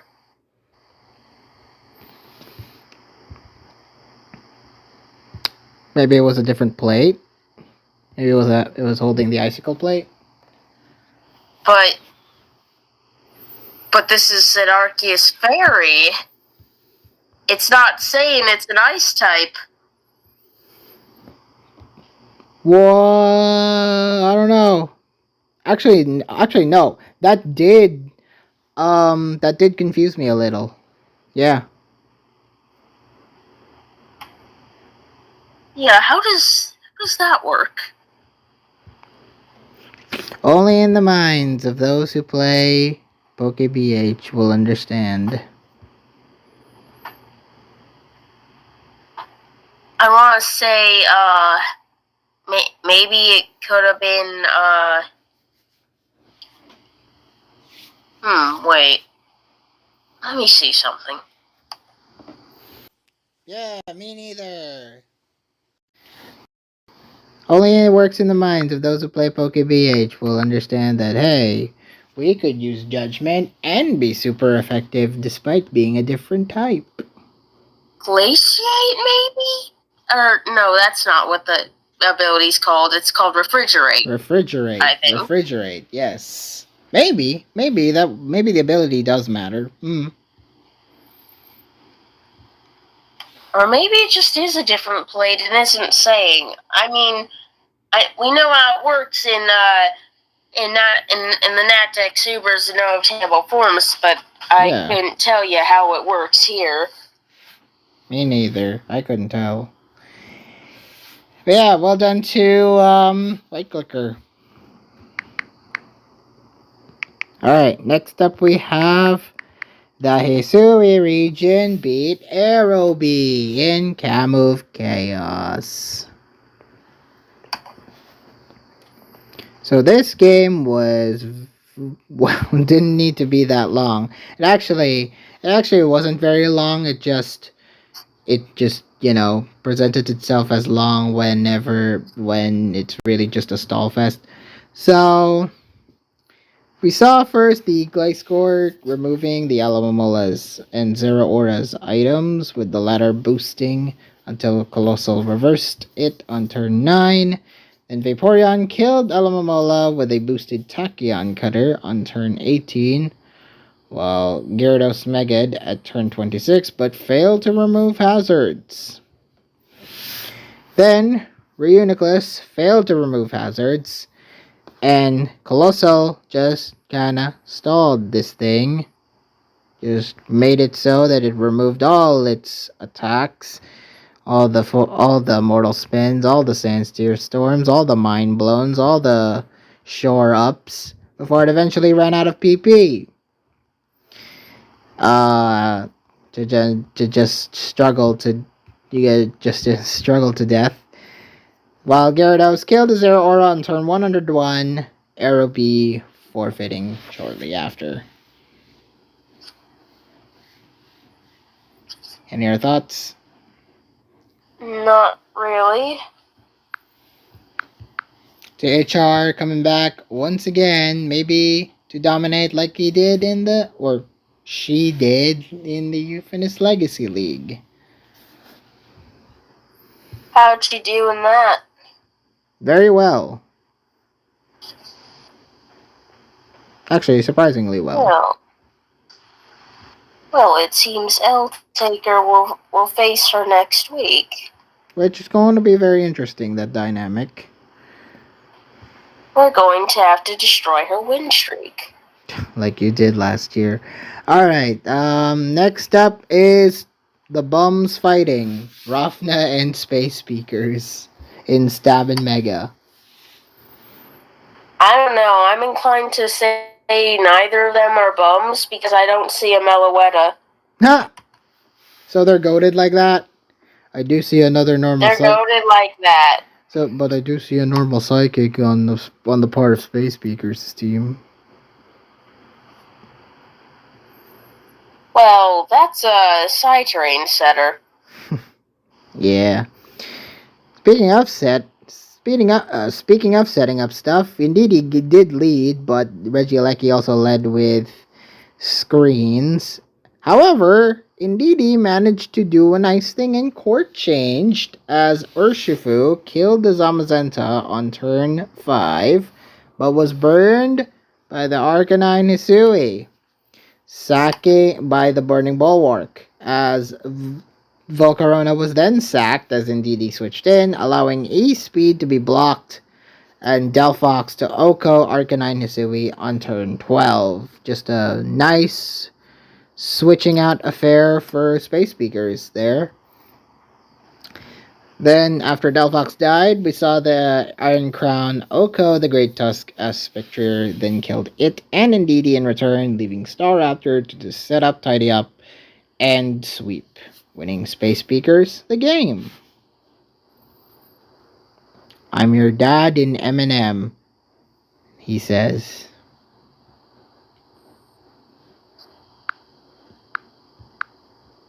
Space Speakers won against Rafna. Any other thoughts? Not really, apart from this being the 3 billionth time they've rematched each other across TPP history. They're bums! Fight forever! Alright, next up we have National Dex DOU. What was supposed to be a Logice versus Michael Durbest turned into Logice versus Clem, which Clem won. Surprised? A little? Hey, Clem. Well, I did predict for Clem, and they won. So yeah, well done. So, starting off here, we have Logice setting up the rocks, while Thundurus taunted and Eerie impulsed Volcarona, while Landorus then Blastoise both Dynamaxed, with the latter killing the former on turn 6, as Tapu Fini set up, while Megatitar Megad, defeating Rillaboom before Landorus dying to Muddy Water. Then Registeel Iron Defense boosted but missed the Sand Tomb as Drakazult then died to a Sandstorm. As Tapu Fini was then double targeted and died on turn 11, leaving Marshadow to kill Thundurus and Registeel's boost to be stolen before dying to Blastoise's Hydro Cannon, which Tyranitar and Tapu Fini then beat, leaving only Registeel as Logice forfeited. Any other thoughts? Not really. Clem played the latter half of the game quite well. They did. It was nice seeing the double target on the Fini. Marshadow was being put to good use. And yeah. Everything just worked kind of in favor of Clem. Logice didn't really have an answer. Alright, next up we have the National Dex Uber's minus obtainable forms. We have the Strap beating Poke MH. Okay, this one was a weird game. Because it features some really weird brings. Such as? Well, I don't think Mega Blastoise appears very much. You didn't comment on it when Velvet brought it. Oh, that's right. Well, this is the second time we're seeing the Mega Blastoise. Apparently it just works well. Well, you see, McCoy, it does this funny little thing called Shell Smash. Oh, no. E-speed the hell out of it.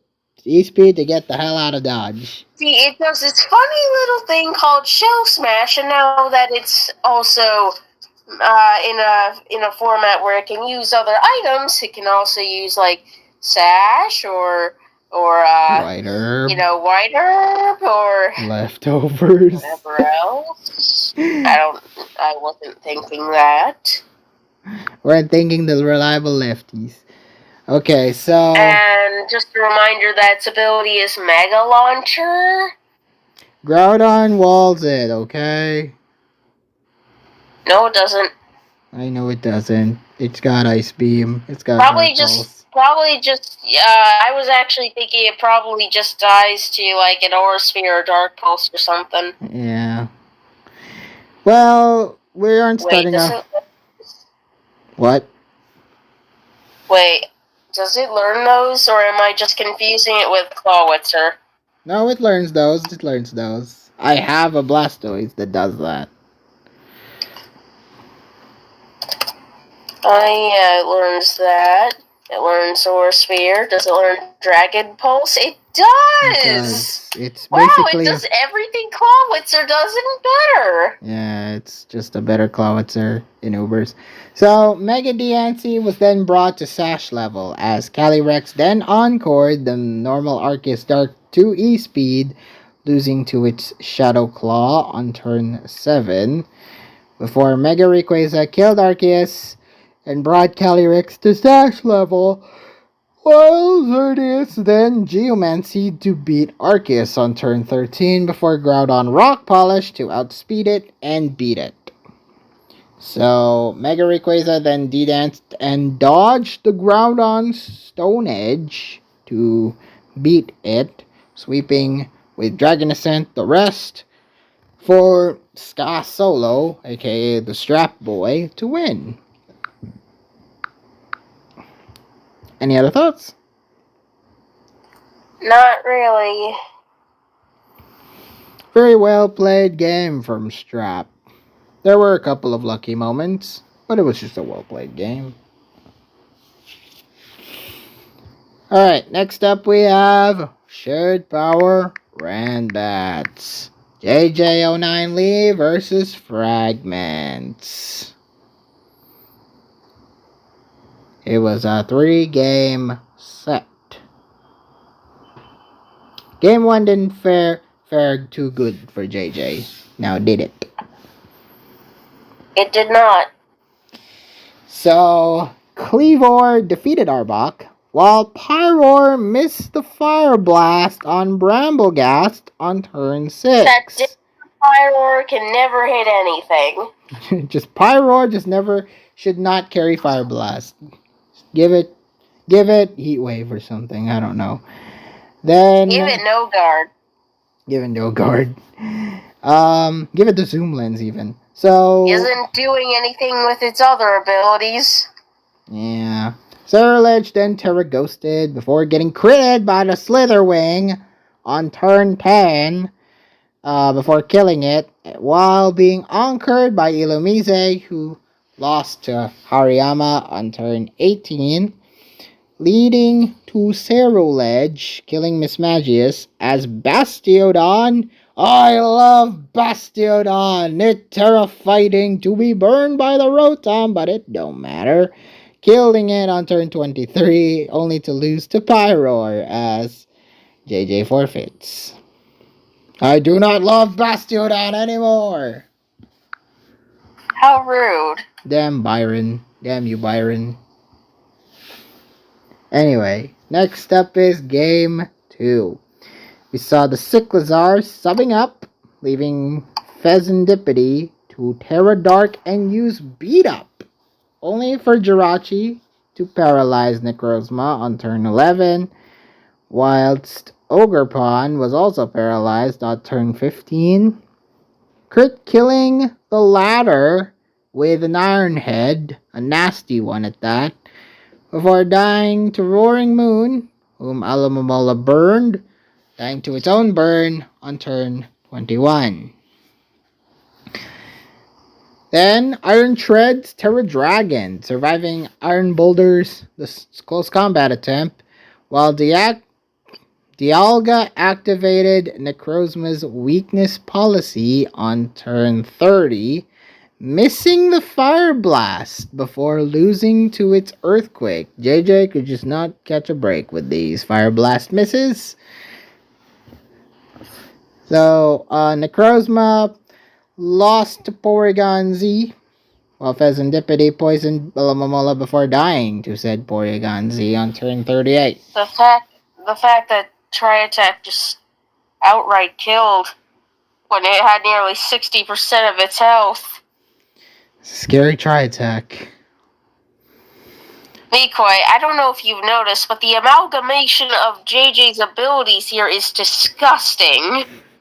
You got Regen, you got Pressure, you got he has Tinted Lens adaptability. You got Tinted Lens, you got Adaptability. And Serene Grace. Serene Grace. It's Serene Grace with not only Jirachi to abuse it, but like potentially Iron Treads to abuse it, Tri-Attack for crying out loud, which is already hitting like a goddamn truck thanks to adaptability and Tinted Lens and whatever resistant, Tinted Lens. Yeah, so it's a gross combination, and JJ took full advantage of it. Can I also mention Scald with Serene Grace? That's what, a plus 60% chance to burn? A 60% chance to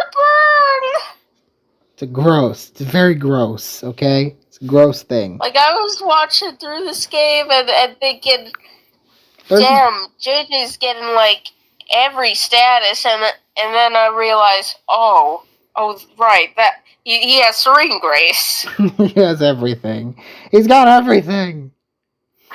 Okay, so the Porygon Z then was killed by Iron Boulder. Then we saw the Alamomola, who killed Cyclizar on turn 42, as Iron Treads finished off Iron Boulder for JJ to win. Just a gross combination overall for JJ. Then game 3. And like Fragments didn't have bad abilities either, but like JJ, it's clear who the clear winner is, yeah. I guess he did kind of choose two Paradox Mons. Yeah. But okay, in game 3, we saw some interesting abilities being used here. We saw the Intimidate lead, of course, from Landorus. And we got also Regen once again. Also, no webs this time. Finally, right? A Rand series that has no webs in it. God, first time in a while. And then we saw Zarude killing Reggie Drago almost immediately on turn 4. Thanks to the knockoff, as Trevenant then Toxic Lando at turn 7, killing it as Lantern paralyzed Mew, while Terrakion crit killed the Zarude on turn 14, while Trevenant survived a Moonblast to Oko Mew on turn 19. Then, why was this Lantern unironically such an annoyance in this game? oh, it's very much an annoyance here. Volt Switch doesn't do. Volt Switch is doing quite well. We saw the. It can paralyze things without worrying about the ramifications of Synchronize. It's the only thing that can do that. Yeah. Speaking of paralyzing things, the Hollow getting paralyzed by this Lantern, while losing to its Sacred Fire before dying to Trevenant on turn 27. As Lapras then D-danced to beat Primarina and Terrakion with Icicle Spear for JJ to win. Dude. Alright, Chalcom Pulse. Plus Pure Power. The Dragon Dance boosted Latias. A physical Lapras. Yeah, they run D-Dance with loaded dice, Icicle Spear. With Pure Power and Orichalcum Pulse. Yeah, this thing is quite dangerous. Just at +1. Just at +1. It killed the Primarina with just an Earthquake. Yep. I wish Fragments brought Victory Bell just to counteract that Orichalcum Pulse. Would be funny. It would be funny. I know Victory Bell is kind of weak, but in Sun it's pretty dangerous. As Miss Sun User. It's okay. I mean, Miss Sun User over here abused the hell out of Victory Bell, so why not? Next up we have same 6. You have Suzuka versus Esteban. Well, what was going to be Uta the Clown turned into Esteban. And this is usually this would be a PU rematch for the ages, but no, this one's for Rand. Not Rand. Yeah, this is definitely a match that happened in BLT, but it's in not PU. It's not PU. They're using kind of PU-ish mons, right? They're in their wheelhouse.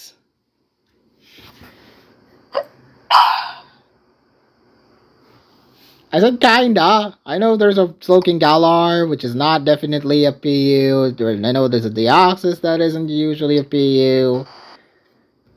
Hydrapple maybe isn't also PU, but everything else is kind of PU-ish.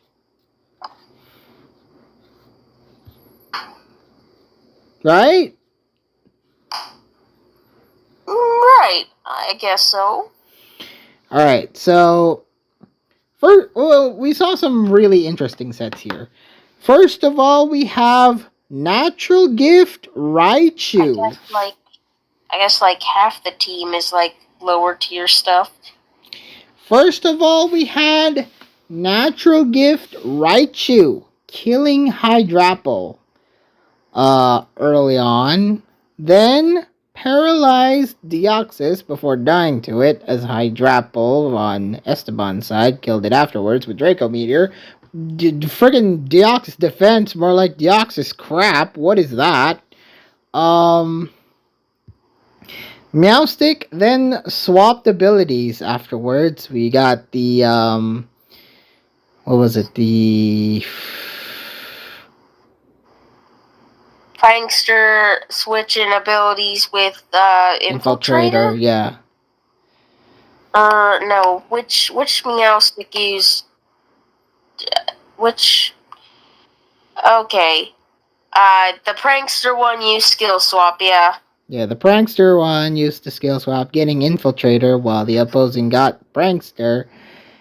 Then poison Which allowed the opposing one to set screens faster. And toxic, the Deoxys, on turn 11, with Raichu then encoring the Deoxys the next turn. Oh, I just realized that was infiltrator toxic. Infiltrator Evil. what? Infiltrator toxic?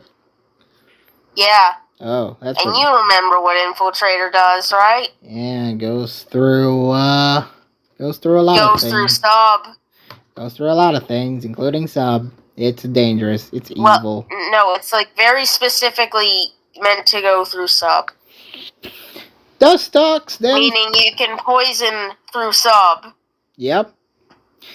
Dustox then set up screens itself, allowing Meowstic to red card Slowking Galar before dying to poison on turn 18. Then after both setups, both the Dustox then set up screens. Apple on turn 33, but got poisoned by the Slowking afterwards as Esteban continued to set hazards. Well, and then used Ghostium Z to kill Suzuka's Slowking on turn 44 before Suzuka forfeited. Ghostium Z? Interesting. Yep, it's meant to kill opposing Slowbro. King, sorry, yes. King, not bro. Any other thoughts? Not really. Then we move on to the final game, which is definitely a Euphanos Legacy League special. Waffle versus Miyoko, and it was not very good. It was poor Miyoko. Poor Miyoko got fricked over. Yes, Miyoko did bring Veil, which hasn't really worked. Nice, we're 4 for 4. Well, yes, Miyoko did bring Veil, which is not very good, but... Everyone brought Galarian Moltres, Alolan Ninetales, Veil. And not one of them won. Not a single one of them won. Not one of them won, which is... This really was just Veil users and Veil counter teams. Take the L, Veil users. Okay, so we saw the Samurott Hisui warring with Moltres Galar, boosting its special attack by Berserk and Nasty Plot. Then killed Ninetales Alola on turn 5, so the Veil user wasn't even, there for the majority of the game to begin with. Then Hatron Terrawatered, but got critted by the Goldango, leading to the kill afterwards, which Miyoko was definitely tilted here. Leading to the kill as Alola Momola and Slitherwing killed Gliscor on turn 13, as Goldango then Terrasteeled to beat Ceruledge on turn 19. Then Slitherwing burned the Zamazenta, allowing Slowbro Galar to Psychic Noise and prevent it from healing, killing it later as turn 29 saw the Moltres Galar die to first impression, winning Waffle this game. Any other thoughts? Not really, though I do kind of wonder why he brought a Slitherwing. I mean, it did its job, killing the Moltres. I mean, true, yeah. Yeah, very odd. Okay, so that was week 1. Now we shall move on to week 2 and PokeArt. Who won predicts for week 1? Oh, you wanna know? I wanna know. You really wanna know? Oh, you didn't know? Now. What?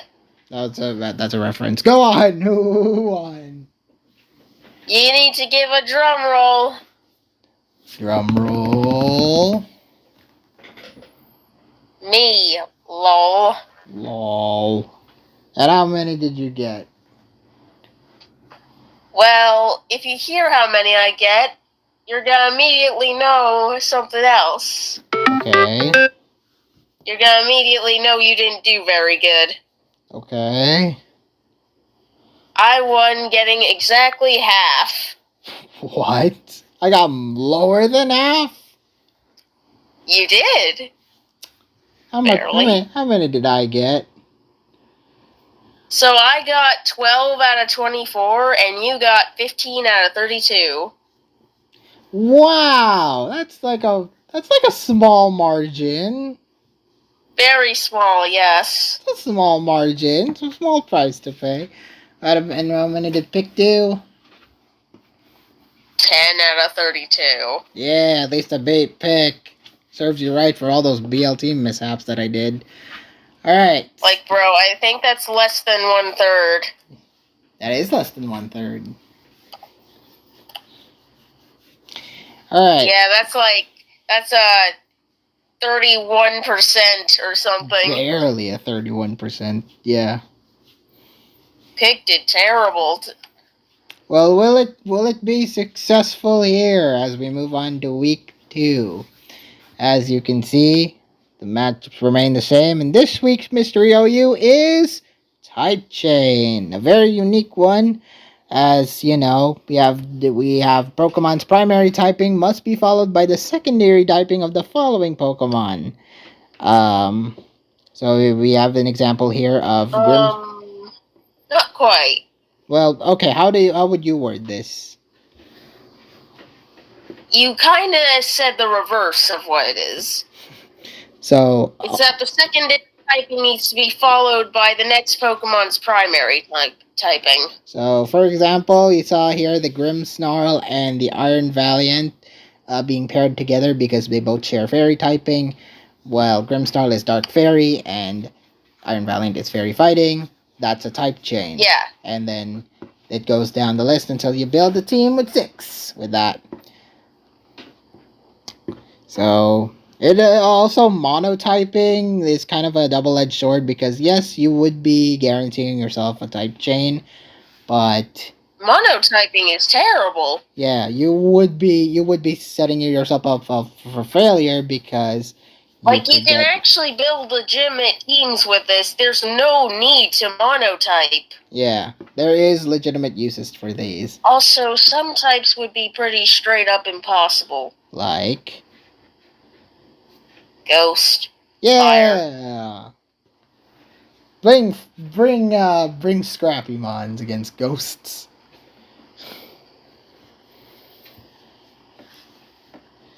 Alright.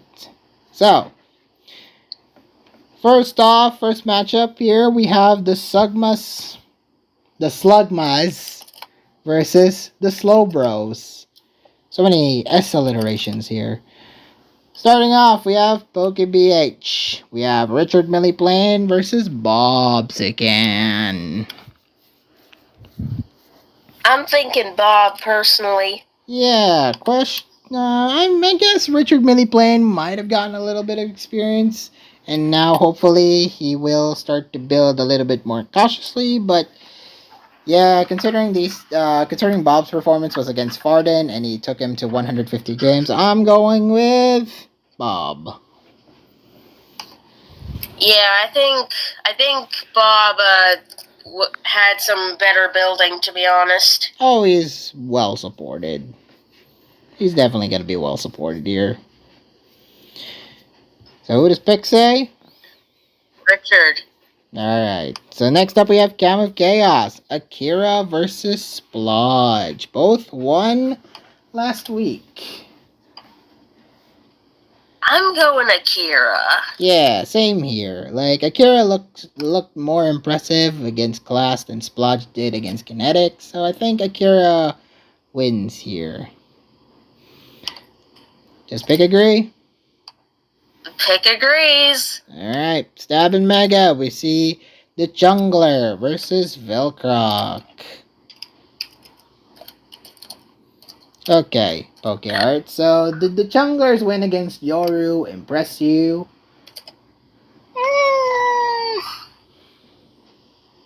Not really. I like how Velcroc did, though. That's even though he lost. Looks strong in defeat. Uh-huh. Okay. I'm going Velcroc. What about you? I'm going Velcroc, too. Alright. We're thinking Velcroc bounces back here. What does Pick say? The Chungler. Alright. It wants the Chungler to have a streak. Next is National Dex DOU. We see Eevee versus Shadow. I like how you didn't even attempt to pronounce that. Shadow. You know who that is. It's Shadow. Yes. Not Shadow Monster. Eevee. But, yeah. You're immediately going Eevee. Yes. Yeah. I'd be very surprised if you were to disagree with me on this. No. I get it. Like, Eevee won last week. Eevee looked stronger. Shadow did not look too good against Akaru. So, yeah. It's Eevee. Does Pick agree? The Pick agrees. Alright. National Dex Supers minus obtainable forms. We got Remnonk versus Taka. Taka. Yeah, despite the fact that Taka lost against FC, Taka's still legitimately very good and has played this tier before, so he can bounce back with a win here. What does the pick say? The pick says Taka. Taka. National Dex, same shared powered runs. Wow. Shared power runs. We got Michaelis versus Lechin. Michaelis. Yeah. Michaelis looked very strong against MG. Well, Lechin. Did you say MG? MJ, sorry. Then Lechin did not look too good against Losco. I'm thinking Michaelis too. Does Pick agree? Yeah. Pick agrees. Kind of interesting. We did, we had Slowbro, Slugma, Slowbro, Slugma, Slowbro, Slugma. It's literally just a pattern at this point. Alright, same 6. We got Crying versus Dreepy Airlines. And taking a look at this, ooh, look at this same 6 that was rolled. Oh? I haven't seen it. Let me look. Okay. This looks very interesting. Interesting. So another Clodsire. There is a Clodsire that can battle against 2 water types. Water Absorb's going to be very useful here. We got I say another because our same 6 has one too. So Absol, can dominate. It's got superpower against Persian. It's got Psycho Cut against Clodsire. And Keldeo, well, you don't... It has Sucker Punch, which could be great against a potentially Shell Smash Huntail. Yeah, it's very good against those, or Quiver Dance Lilligant, even. And, yeah. Fake Out Persian could do well here. Oh, it can go hard, yes. Might also be a legit surprise to bring Sunny Day Lilligant, just saying, to counteract that, I mean, maybe, but I don't know if that's worth it. Especially because, Clodsire can wall Keldeo its own. Oh yeah, it can, definitely. Maybe Clodsire will be the MVP, who knows. Anyway, who wins between Crying and Dreepy? Oh, I don't want to predict against Dreepy. What does your gut say? Crying. Crying's insanely good. We both know this, but... I'm sorry, Dreepy. My same 6 goat. You know what I'm thinking, though. Hmm? You know what I'm thinking. Whoa. I'm gonna be betting man. I'm gonna use my betting man instincts for this one. I'm picking Dreepy. Okay, fine with me. Oh, Dreepy can build. I don't know. People might underestimate Dreepy, but in TPP, Dreepy's done insanely well in Same Six. So yes, although that was when she was with us, Speakoy. Yeah. She's not with us anymore. Well, let's hope to God. Popsycan's there, but it's not the same. Dreepy can build still. She got some imagination sets going on, so, maybe this will help against crying. Remind me, who was the Slowbro Same Six slot last week? Last week it was, Blehay. I kind of wish it would be Blehay versus Crying, to be honest. But, Blehay could provide good support for Dreepy, and it would be good. I mean, they've beaten, I'll still stick to my prediction of Crying because, well, I always predict based on who's the better player. I'm gonna go with the betting man instincts here and go for Dreepy. Who does Pick say? Pick says Crying. It's boring like that, okay? It's dull. It's a dull pick. I do hope Dreepy wins, though. Would be awesome. Mystery OU, perhaps the most even here. We have Batty versus Tenebrasite. Well, that's a BLT rematch. That is a BLT rematch. And who won last time? I think it was Batty. I think it was Batty, actually. Probably was Batty. I mean, he won most of his games after all. Yep. Let me look. Whoa! First time. I mean, their teams faced each other, but I guess Batty kept facing the other one. That wasn't Tenebrasite. So this is their first meeting after all. Alright, so... Yeah, never mind. This isn't a rematch. Who will win here? Who will win here? Well, I already know who I'm picking, so how about you tell me? Oh, this is too even. This is way too even. As much as I Really? I said Batty without a second thought. Wow, okay. Well, as much as I want to pick Tenebrasite, I think Batty may have the edge here. Dang. You not blazing Tenebrasite for once. For once, yeah, for once. This is a... Well, I recognize skill when I see it, and Batty is by far the better, more skillful player. Sorry, Ten, but I think this is gonna be Batty's. Does Pick agree? It doesn't. It goes for Tenebrasite. Okay. Next up, we have the Grovile Gang versus the Stupid Town Snoms.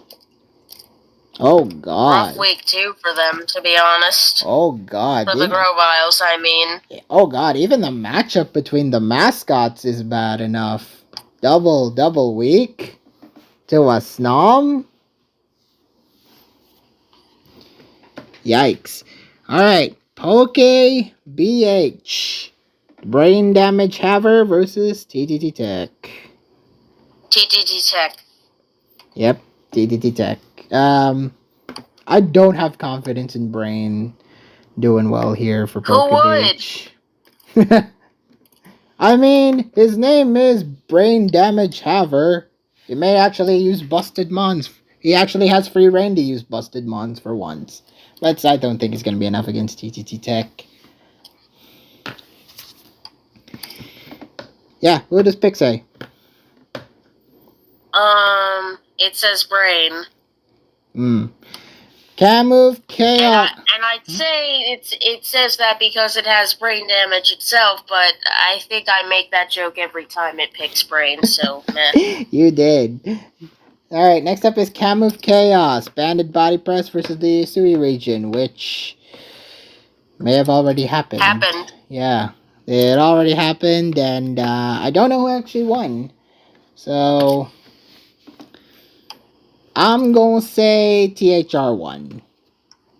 Just an instant. You don't know who won? Yeah, I don't know who won. I actually foreshadowed it already earlier in the video. Well, it was a long time ago, probably, when you said it. So. And you said that Banded Body Press lost in week 1, and then I quietly said, and week 2. And so it did. So it did. So the Sui region did win, I would assume. Uh-huh. Alright. Yep. I would have predicted it. I would have predicted THR to begin with, but alright. Nice to see the confirmation there. You know what's even funnier is that I was talking to Haru, or Yoru97 on Smokin'. He was telling me what he predicts for the camo matches this week. Mm-hmm. You saying he favors THR in the match between her and Banded Body Press, and then literally a few minutes later, the win post went up. So she was probably playing when he was making those predicts. Oh, yes. They're literally the same brain. It was very funny. Literally same brain cell. THR did win. Does Pick agree? The pick does not agree. Do you agree? The pick disagrees with the facts. Do you agree, though? I agree with you. Yeah, okay. Next is Stabbin' Mega. Derpy Boy versus Rofna. Ooh. Close one, huh?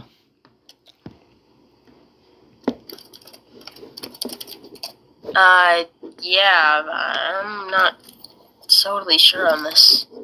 Me too. This is quite the 50-50. I think I made my choice, though. What about you? I have not made my choice. What's your choice? I'm gonna say Derp. I think Derp may have the edge here.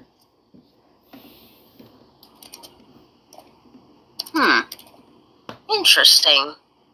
Rofna looked alright, while Derpy Boy did good against Don Vasquez. Good is a nice way of stretching it. A lot of what actually cost the game for Don was him misplaying. Derp just kind of played okay in your eyes. It's not that he played bad, but he definitely played greedy as hell. Well, I think the greediest player here, I think, wins. I'll go Rofna purely because I was reminded of his greed. Derpy Boy's greed. I thought you liked greed. Get it? I understand. I get it, Mikoi. But greed in real life is not a great thing, okay? Yes, I know that. I know that. Does Pick agree, though? Does Pick agree on the greed? It agrees with you, so yes, it favors greed. Wow. National Dex DOU. Luisin versus Clem. Clem looked very good last week against Lodge Ice. Luisin did okay against Aragon.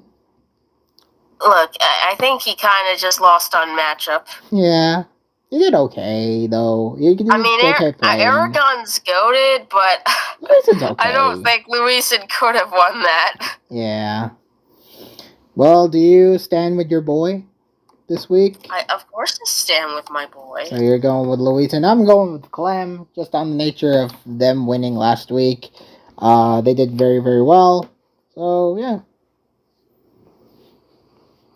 Does Pick agree? I find it funny how Clem is now the double starter for the Snoms. Yeah, right.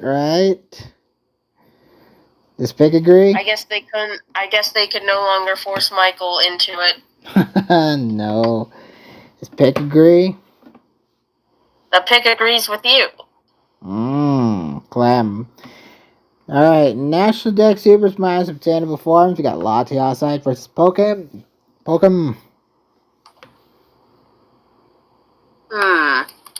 Latiasite. Yep.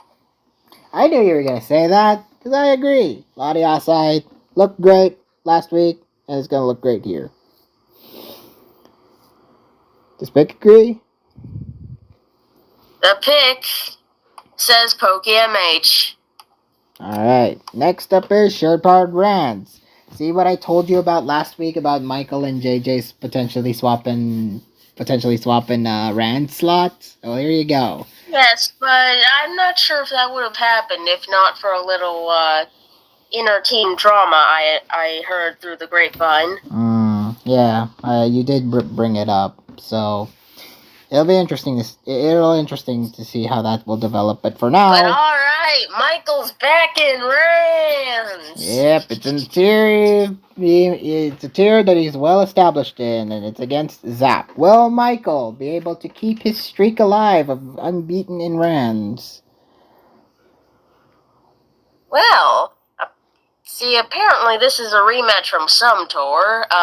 One that Zap won the first time. Oh yeah, this one was we brought up the fact that Zap did beat Michael in a Rands tour, but this isn't shared powered Rands though.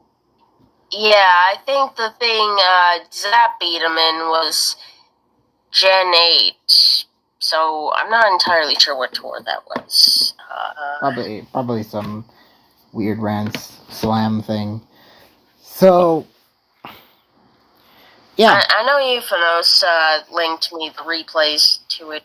Let's see if I can find them. Hey! This year?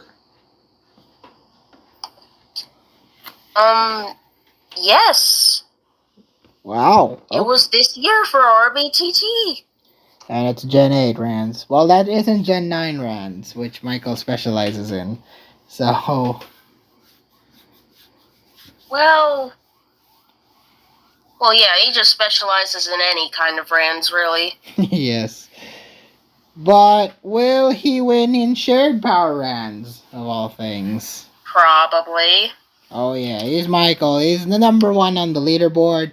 He's the Michael in VGC that we all know and love, who almost won Worlds that one year. So, yeah. I think we are all collectively in agreement, hopefully including the AI, that Michael their best will be the best. The pick does not agree, though. Ooh, it predicts an upset. Okay. Next is same six. We got BTK Moe-kun versus Utah the Clown. And let's check that same six, shall we? Ooh, a lot of special defense mons here. Oof. Looks terrible. It is. Because it has a Blissey. Because it has a Blissey. Wait. Is Mega Kangaskhan legal here? Is Mega Kangaskhan legal? We'll ask. I would assume not, because it's not specified as Mega. Mega Altaria was usable last week, so I don't see why not, unless it's because it's specifically banned. Yeah.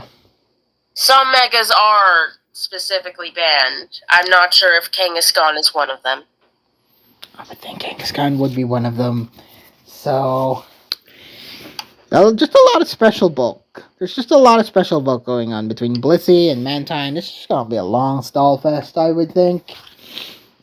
Probably gonna see a few things using Toxic. Both of them. I wouldn't be surprised if both of them run it. And of course, we got Graplock, then we got Explode, who's gonna be, sweepers, Furo also. Yeah, Kangaskhan's gonna be a wild factor here. Who wins between these two? I'm gonna say PTK Moe-kun. Really? He looked good last week. Okay. Gave TPP much more of a fight. I do expect the more creative building to come from Uta, but just because it's creative doesn't mean it's good. And I feel like Uta does kind of overcook sometimes in this tier. I think the building will carry Uta, personally. I think I'm going to predict Uta here. Just knowing the fact that, PTK did good, I think the more experienced side of Uta might carry him. PTK did good. I liked his Umbreon set because, Toxic Rest It beats other Umbreon. Yep. Outstalls them 100%. So, yeah, I'm going to say Uta. Beats other things in general. Yeah, I'm going to say Uta wins, but what does Pick say? Pick says Uta. Okay. Now, Mystery OU. Now, this one I'm very, very curious on seeing. One Last Kiss versus Miyoko. This one might legit be my highlight. Even better than Batty versus Tenebrasite. Because you're very high on both of these players. Oh, hell yeah, I'm high on both of these players. These two are good. Probably the top of the line OU, if not counting for Batty and other people. Top of the line OU if you don't count Batty, Clean, etc. Yeah. Yeah, top of the line. So these two. The point is, both these two are really good. So, who are you picking? Who are you picking? I think you know these two players a bit better. Ooh, I'm not too familiar with Miyoko as you are. It's very close. It's very, very close between these two. But I think I'm gonna give it the slightest of edge to One Last Kiss. The One Last Kiss glaze will never end with you. Yep. Do you agree? I agree because I don't really know Miyoko too well. See? You glazed him too. Okay, you'll understand the glaze when you see One Last Kiss in action. What does Pick say? The pick says One Last Kiss. So we're all in agreement. Next up, we have the 9 Oblivion Ambers, the Noahs, versus the Absolute Absol Posters. First up, we have PokeBH. We saw Right Clicker versus Farden. Genuinely, this might be the best match, if not counting the other one. The other one? Yours. That happened. Oh, frick. Right, that's right. Frick, that's right. This one, your game happened. Well, this one didn't.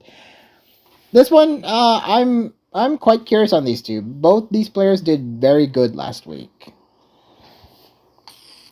I'm personally going Right Clicker. Ooh, okay. I'm going Farden. Generally, I think Farden's play was a bit better than Right Clicker's. So, and hopefully with the FC Ice Master support, Farden will be carried on to even better. I wouldn't be surprised. I wouldn't also be surprised if Right Clicker wins. So you're going Right Clicker, I'm going Farden. Just pick. Who does Pick side? With Right Clicker. Okay. We have Cam of Chaos, Arrow B versus Kinetic. Arrow B. Yep.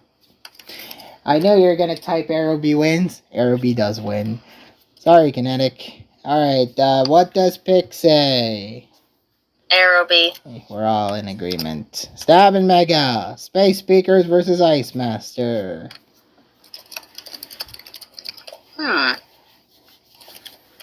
I liked how Space Speakers played last week. He brought something neat last week. More unique than other people brought. Yep. Ice played his usual self, which is not bad. It's still very good. It's still, but sometimes the staleness might cost Ice Master a little. So it's gonna be very interesting to see. Who are you siding with? This is difficult. I think Ice Master's the better player, but I feel like Space may win.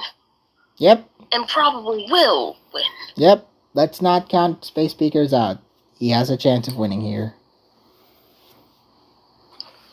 I'm going Ice Master, but my gut's saying Space Speakers wins. Well, I'm going all in on your gut. I am going with Space Speakers. Well, alright. Ice, just prepare for, bring a team that doesn't lose to cheese, okay, Ice Master? I hope Space Speaker does all the cheesing. Does Pick agree? The pick agrees with you. Alright. National Dex DOU. Lodge Ice versus Akaru Kokyo. Akaru. Yep. Akaru did very well last week. And I think it's going to be the same situation. Does Pick agree? The pick does not agree. It's logic mode time. Lodge Ice mode. National Dex Ubers. Strap versus F. Were you about to say National Dex Woo? Oh god. No. Maybe? That sounded like what you were about to say. I said Ubers then you made the thought in my head count. It's like, oh no, National Dex Ubers. Ooh. It sounded like you were stopping yourself from saying ooh woo. Yikes. Strap versus FC. This one is a TPP rematch. I know this happened back in the day. And I think FC may have won. Will the same situation be here?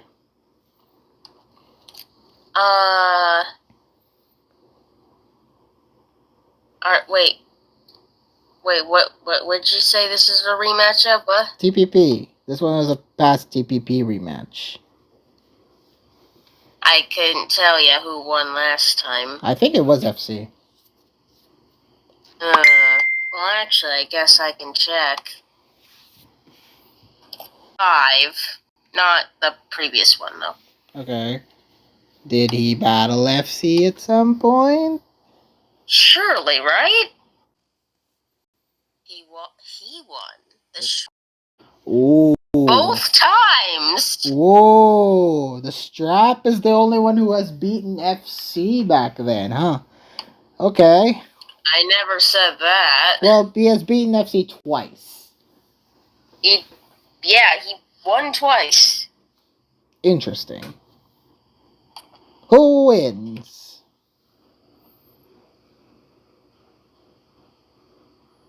Well, who do you think wins? I think FC. I think Lightning will not strike twice this year.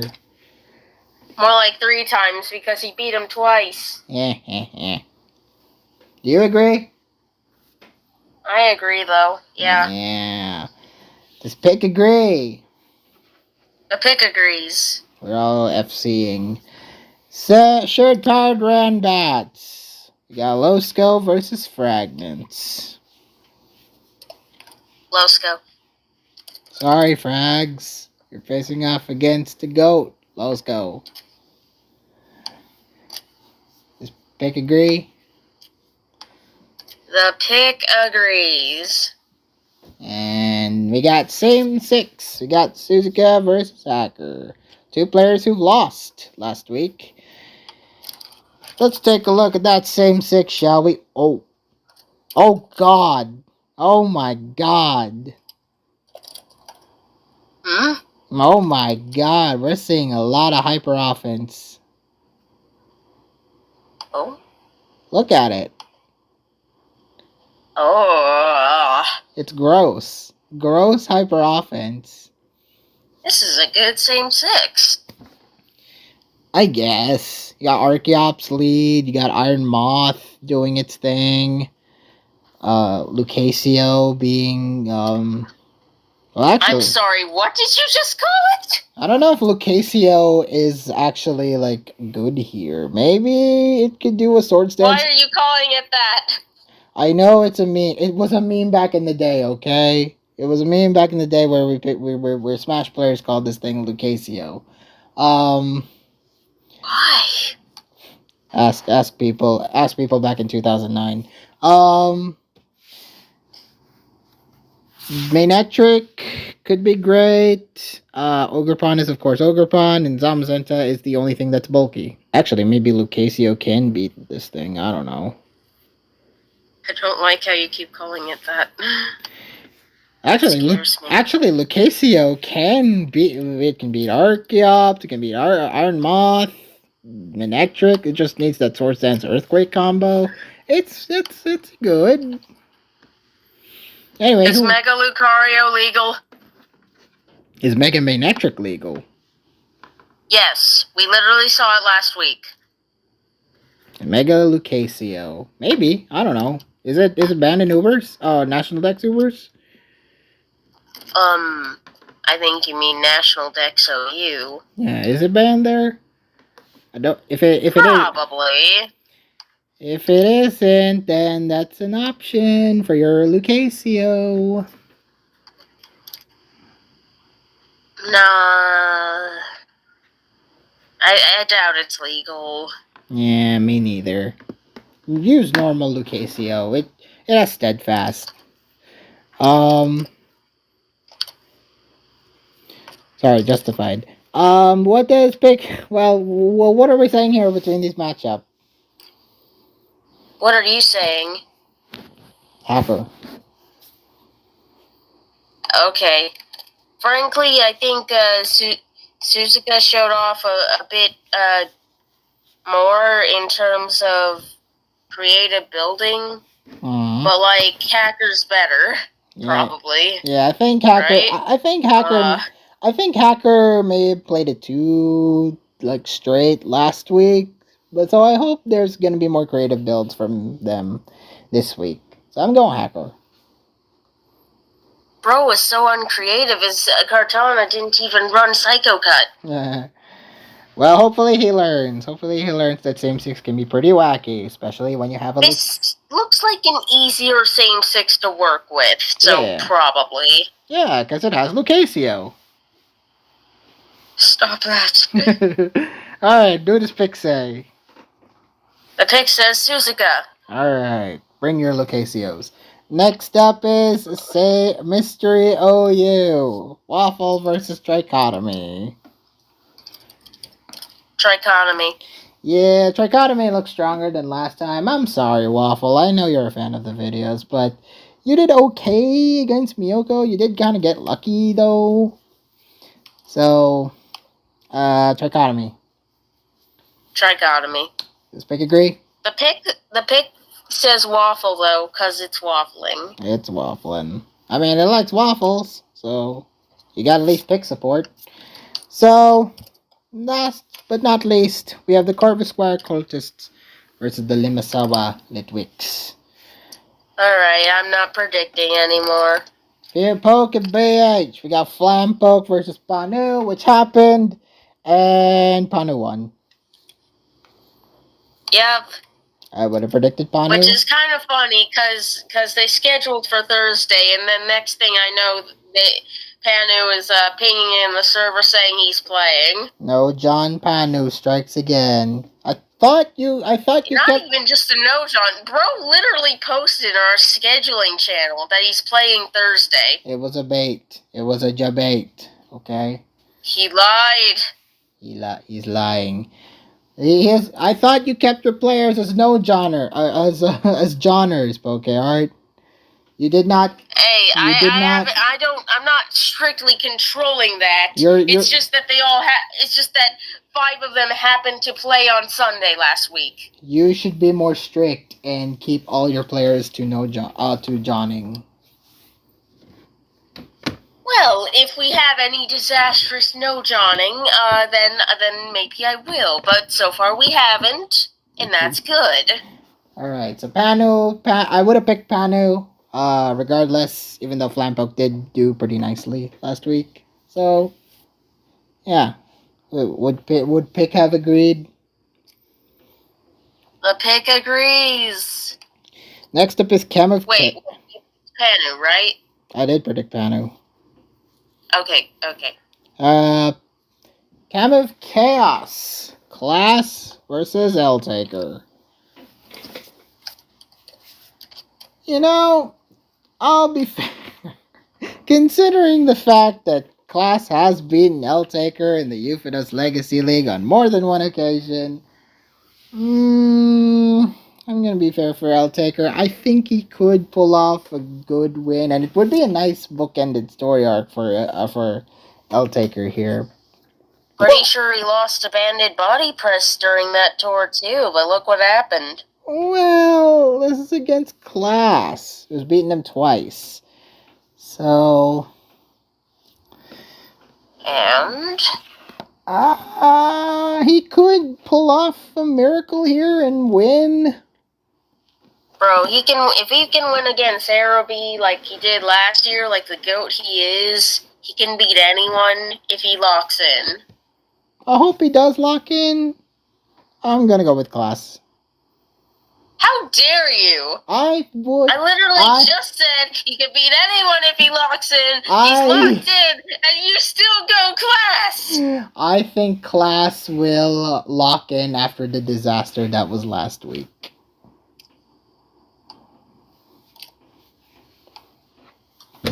If Class manages to stumble a bit, then I'll be okay. I'll eat my shoe if L-Taker does win. Okay, bet. L-Taker, you're the man. You gotta win now. I'll eat a shoe. Will Pick eat a shoe too? The Pick will eat a shoe. It does Pick for Class. Alright, next is Stab and Mega. Yoru versus Dawn. I hope Don Vasquez locks in after last week. I mean, yeah, he's trying. He's trying. He's definitely trying. Yoru, you did through against Jungler last week, which was very bad. But maybe you can bounce back. You're about to pick him, aren't you? Yeah, sorry, Dawn. I'm gonna go with Yoru. This is a reasonable pick, though, because, like, Yoru is one of the people who is primarily managing this tier right now. So hopefully Yoru doesn't suck here. Hopefully Dawn doesn't suck here. Well, that's your manager instincts coming in. Does Pick agree? A Pick disagrees with you, Mikoi. So Dawn. It believes in the power of the Wednesday frog. It is currently Wednesday, my dudes. No, oh wait, for you it is Wednesday, yeah. My dudes. Yeah, so, an SS National XODOU, we have Sea Life versus Aragon. Interesting matchup. I like it. But, I'm gonna believe in the GOAT. I think Aragon. Good. I think they faced each other in another tour in the same format. I think Sea Life won last time, but Aragon said he lost due to a miss. Okay, so I think I'll bounce back and lock the fuck in. Does Pick agree? Well, yes it does. Alright. Hopefully Aragon does do Aragon things and builds well. Next is National Dex Ubers minus sustainable forms. We have Velvet versus Intros Follow. Curious won this one, but after the showing last week, I think I'm gonna lean towards Velvet. Nah, really? Yes, really. What are you talking about? Entro says as long as he gets a playable matchup, he wins versus players like Velvet. Ooh. He said Lodia's side and Velvet are on the same level. Ooh. And that he simply wins if the matchup is playable. Ooh. Well, will it be... That's quite some confidence, isn't it? Yeah. Is he gonna lock the fuck in? He might lock the fuck in. So, what does Pick say? Oh, you're not changing your predict even after hearing that? Yes, I'm still going Velvet. What the hell? Okay, now I need to actually tell Entro to lock in. Lock the F in. So, does Pick agree? Yeah, because the Pick doesn't know any better. Similar to you, I guess, though. I'm closer to the Pick in spirit, okay? I am AI, confirmed. So next up is Share Power Rans. MJ versus Irpachusa. This one's gonna be interesting. This one's gonna be very, very interesting. As good as MJ is as a player, I think it's a little obvious he's not used to this tier. Yeah. I think he's more used to traditional rants more than goofy rants such as this. So for that... Irpa and likewise Riceman Numbers, they're both used to the tier. Oh, they're very experienced, yeah. They've shown in past TPPs that they have experienced in, Yeah, if I remember right, they both played it last year? I believe so, yeah. So, I would think Irpa. I'm gonna say Irpa wins. Yeah, which seems blasphemous to, the normal Tours Plaza for the tournament's room player, but, I think Irpa is much better at this wacky tier than MJ is. Maybe. Frankly, I've yet to actually see it. You are managing him. I mean, he didn't play last week. Last week was Riceman Numbers. Well, you're managing Irpa. You have to tell him to lock in. I don't think I need to tell him. I think he could look at his opponent and know he has to. Yeah, he has to at this rate. Does Pick agree? The pick disagrees with you, unfortunately. It wants to do MJ. Next, same six. We got Shivam versus TPP. Toilet Paper P. No, Tours Plaza Premier. Taking a look at the same six here, and oh god, you say that about every same six. Well, I didn't say that about the first one, but especially here, oh god, you got a Clodsire who doesn't really, well, except from the first matchup that Clodsire is in, I don't think Clodsire will actually be useful here, other than maybe demolishing Clang, I guess. Or maybe putting a stop to maybe run Unaware against Iron Valiant. Or walling Machamp. Actually, Clodsire might be the MVP here. Wow, you switched up fast. Yeah. Iron Valiant, it's Iron Valiant, it can run mix, you can just basically do anything. Clang, I mean, it can shift gear. Probably will lose to Machamp and Runerigus and Clodsire. Machamp, very good. Regidrago will just do Regidrago things unless walled by Iron Valiant. Runerigus, please use that ability. Please put that Wandering Spirit ability to good use. Please. I know it's a good ability. Please use it. It's an ability that, takes away the abilities of others. It's good. So, Regidrago, you don't have your funny Dragon's Maw anymore. Oh, Machamp, you don't have your No Guard anymore, or whatever else it runs. Yeah, man, you're not running... Oh, Cling, you don't have... I don't even know what it runs. Plus oh, or Iron minus. Valiant, you don't have your Quark Drive anymore. Oh, Clodsire, you don't have your Water Absorb / Unaware anymore. Don't think anyone can even learn a water move. I'm sure one of these things can. No. Maybe. No. Don't think Possibly. So. Don't think so. Now I just want to prove you wrong. Let's see about this, shall we? What? Oh, are you gonna pull up something like Water Gun on Clodsire or Muddy Water on Clodsire? No, but it probably learned something like that. No. Oh God! Imagine you running Muddy Water Clodsire just to fuck with Runerigus, frick with the accuracy drops on the rest. That wouldn't. Oh wait, that'd be really funny. I mean, Clear Body, Cling. Clear Body, Cling wouldn't really be doing much. Also, Regidrago could go ham unless walled by Iron Valiant. I mean, I already said this before.